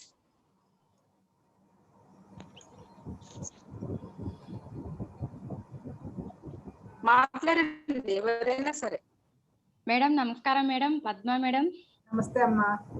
నమస్కారం సార్. ప్రేమయ్య సార్, జయశ్రీ మేడం, అందరి మాస్టర్స్ నమస్కారం మేడం. చాలా చాలా చాలా చాలా అద్భుతంగా చెప్పిండ్రు మేడం స్త్రీ శక్తి గురించి. అంటే ఫస్ట్ ఆఫ్ ఆల్ మనం భూమికి వచ్చినాక ప్రతి స్త్రీకి, ఈ గృహిణికి మన ఇల్లే మన పాఠశాల. మన కుటుంబీకులలో ఒక్కొక్కరితో ఒక పాఠం నేర్చుకోవడము. ఇల్లు గెలిచి ఈ రచ్చ గెలిచి ఏదో సామెత ఉంది కదా మేడం, అది కరెక్ట్ మేడం. మనం ఇంట్లో అందరు గెలిచాలి. ఇంట్లో మనం ఎంత ఇంట్లో ఒక నలుగురు ఉన్నామంటే ఒక్కొక్కరితో ఒకరొకరి ఆలోచన భావన, ఒకరొకరి చేష్టలు లేకుండా ఒక్కొక్కరితో ఒక పాఠం నేర్చుకోవడము. అంటే వాళ్ళు ఎలా ఉన్నా సరే వాళ్ళతో మనం సహనంగా ఒక్కొక్కరితో ఒక పాఠం నేర్చుకుంటూ మనం ఆధ్యాత్మికంగా ఎదగాలి, అంటే ప్రాపంచికంగా తగ్గాలి అనేది చాలా చాలా నచ్చింది మేడం నాకు. Thank you madam. Thank you. Thank you Shailaja madam. ఇంకా ఎవరైనా మాట్లాడండి. స్వప్న మేడం మాట్లాడండి. నమస్తే మేడం. నమస్తే అమ్మా. నమస్తే మాస్టర్. నమస్తే అమ్మా. మీరు చేయించిన ధ్యానం కానీ సబ్జెక్ట్ కానీ ఎంత అద్భుతంగా ఉన్నాయంటే, మీరు ధ్యానం మొదలు పెట్టగానే శూన్యంలోకి కంప్లీట్ గా వెళ్ళిపోయాను మేడం. నేనైతే ఒక్క సెకండ్ అయితే మీరు మెడిటేషన్ క్లోజ్ చేస్తారన్నాక తిరిగి ఆ శూన్యంలో వచ్చాను.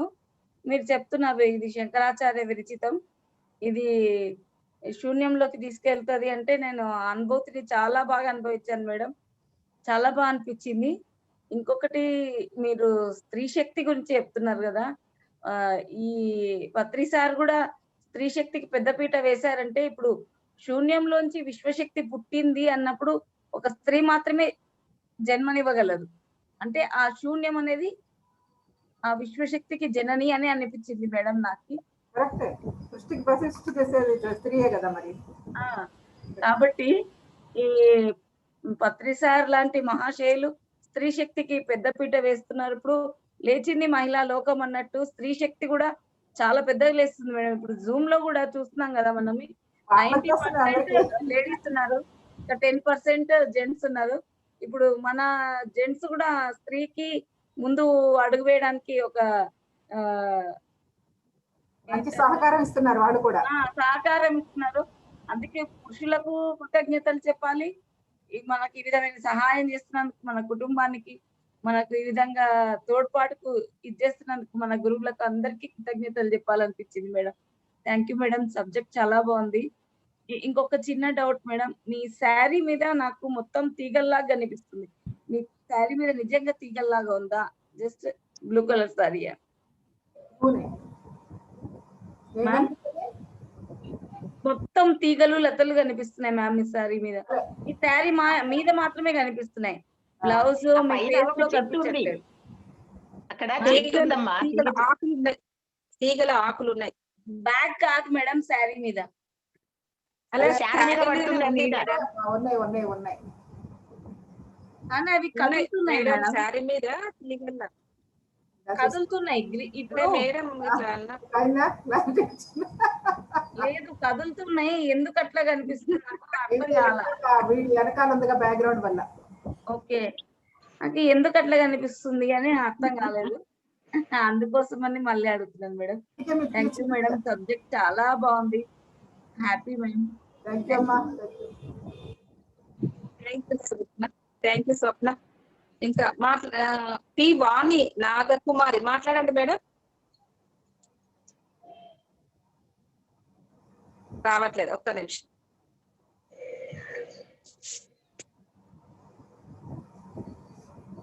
లింక్ పెట్టారండి ప్రేమయ్య గారు, చూస్తూ పాప మీరు లింక్ పెట్టారు, ఫార్వర్డ్ చేయండి గ్రూప్ లోకి. హాయ్ మేడం, నమస్తే. మాట్లాడండి. శ్రీశక్తి గురించి వండర్ఫుల్ సబ్జెక్ట్ అమ్మా ఈరోజు.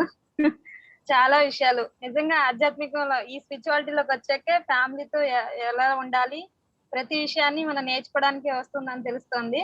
నేనైతే చాలా హ్యాపీ ఫీల్ అయ్యాను, ప్రతి విషయం కూడా నేర్చుకుంటూ ఇలా ముందుకు వెళ్తూ ఉంటే. థ్యాంక్ యూ అమ్మా, thank you so much. Thank you thank you. ఎవరికి పెట్టావు నువ్వు లింక్ వాణి? గ్రూప్ లో పెట్టానమ్మా నేను. మాస్టర్స్ పద్మ జక్క యూట్యూబ్ ఛానల్ ని మీరు సబ్స్క్రైబ్ చేసుకుంటే అందులో మేడం వీడియోస్ అన్ని ఉన్నాయి. ఇప్పుడు మనకి అమెరికా జూమ్ సెషన్ లో మేడం మార్నింగ్ 5 to 6 మంగళవారం, గురువారం, శనివారం పతంజలి యోగ సూత్రాలు చెప్తున్నారు. అలాగే సోమ గురువారం 3 to 4:30 అమ్మఒడిలోకి పయనమని అమెరికా యోగి ఆత్మకథ జ్ఞాన సాగర మదనం అని చెప్పేసి చెప్తున్నారు అనమాట. సార్ లింక్ లో కనుక జాయిన్ చేస్తే పోస్ట్ చేస్తూ ఉంటాం సార్. మీ గ్రూప్స్ లో ఏమన్నా జాయిన్ చేస్తే మేము పోస్ట్ చేస్తాం sir. Thank you so much masters, ఈ అవకాశం ఇచ్చినందుకు. థ్యాంక్ యూ అమ్మా. Thank you madam. ఇంకా ఎవరైనా మాట్లాడే వాళ్ళు ఉన్నారా? రంగారావు సార్ 2 నిమిషాలు మాట్లాడండి. మాట్లాడండి మేడం. నా వాయిస్ వినపడుతుందా? వినిపిస్తుంది సార్, మాట్లాడండి. 2 నిమిషాలు. మీ సబ్జెక్ట్ అద్భుతంగా ఉంది తల్లి. నేను మన బ్రహ్మర్షి పత్రిజీ గురువు గారికి, మేడం గారికి, మన జూమ్ లో ఉన్న వాళ్ళందరికీ ప్రణామాలు. మీకు మరీ మరీ వేల కృతజ్ఞతలు తల్లి. ఏ టు జెడ్ స్త్రీ తత్వాన్ని గురించి, అసలు స్త్రీ లేక ప్రకృతే లేదన్నట్టు చెప్పారు. సృష్టి స్త్రీ అన్నారు, అది అక్షర సత్యం. మళ్ళీ ఇంకోటి ఏంటంటే, ఒక దేనికైనా ఒక యోగా కానీ మధ్య ఏ దీనికైనా స్త్రీ ఒక్క ఆమె బయటకు వస్తే వాళ్ళ ఫ్యామిలీ మొత్తం వస్తుంది. అదే జంట వస్తే అతని వరకే పరిమితం అవుతుంది. నా ఏజ్ 82 అమ్మా, రిటైర్డ్ అయినా కారంచదు. మీరు మీ నెంబర్ కొంచెం మెసేజ్ పెట్టండి అమ్మా. సోమసుందర్ రెడ్డి గారికి పెడితే నాకు పెడతాడు. చాలా చాలా ఆనందంగా ఉంది తల్లి. మరువలేని రోజుకొకళ్ళు వస్తున్నారు, ఒకళ్ళు మించి ఒకళ్ళు అట్లా ఉంది. ఇవాళ ఇంకా బాగుంది తల్లి. నేను ఎప్పుడు మీ స్పీచ్ వినలేదు. మీరు ఎక్కడమ్మా? విజయవాడమ్మా? విజయవాడ అండి. నేను 20 days మొన్న విజయవాడలో సైకిల్ స్టాక్ యాక్సిడెంట్ అయితే వాళ్ళ ఇంట్లోనే ఉన్నానమ్మా. చాలా బాగుంది తల్లి మీ class.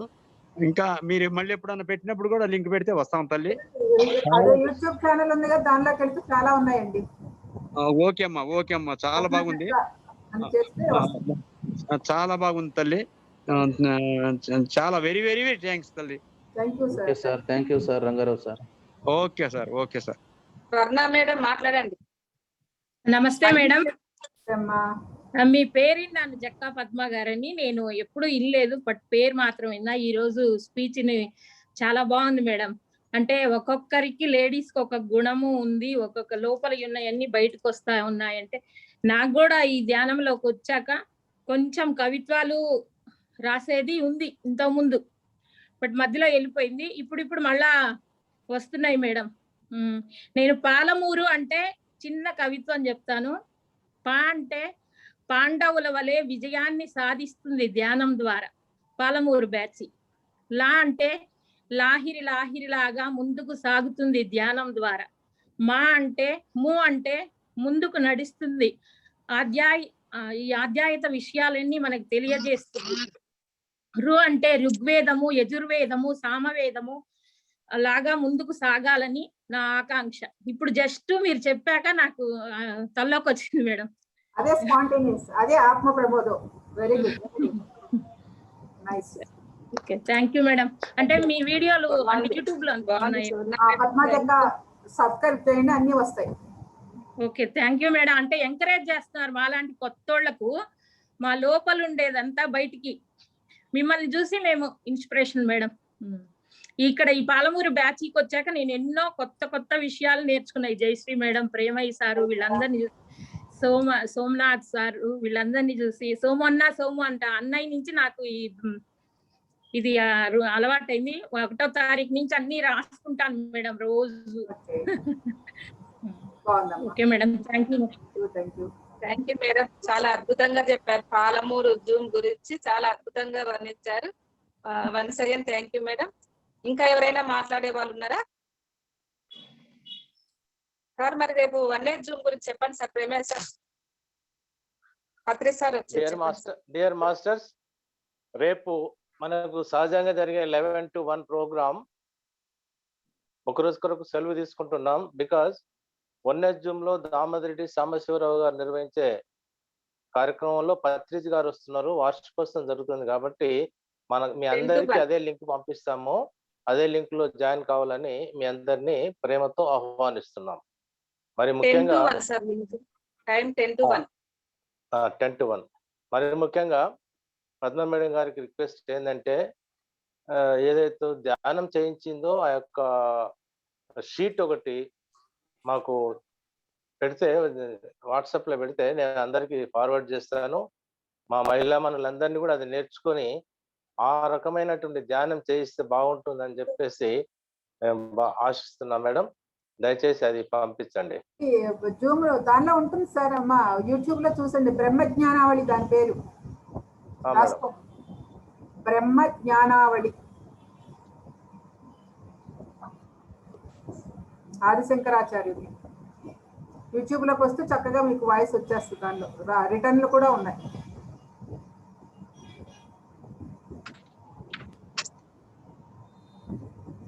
Okay madam. Okay sir, vote of thanks చెప్పండి. ఓకే, మరి సార్ మీరు మాట్లాడండి. సోమసుందరెడ్డి సార్ మాట్లాడండి. నేను డ్యూటీలో ఉన్నాను మేడం. ఓకే ఓకే ఓకే మరి ఎంతో చక్కటి జ్ఞానం అందించారు మేడం గారు. మరి నిజంగా ఈరోజు ఉమ్మడి పాలమూరు జిల్లా అదృష్టం చేస్తాం. అంతా స్త్రీ శక్తి గురించి ఎంతో అద్భుతంగా చెప్పారు. మరొకసారి ఉమ్మడి పాలమూరు జిల్లా నుంచి అభినందనలు చేస్తున్నాను. రేపు మరొక మాస్టర్ తో కలుసుకుందాం. Okay masters. ఓకే సార్, మరి క్లోజ్ చేద్దామా sir? Thank you madam. Thank you అమ్మా.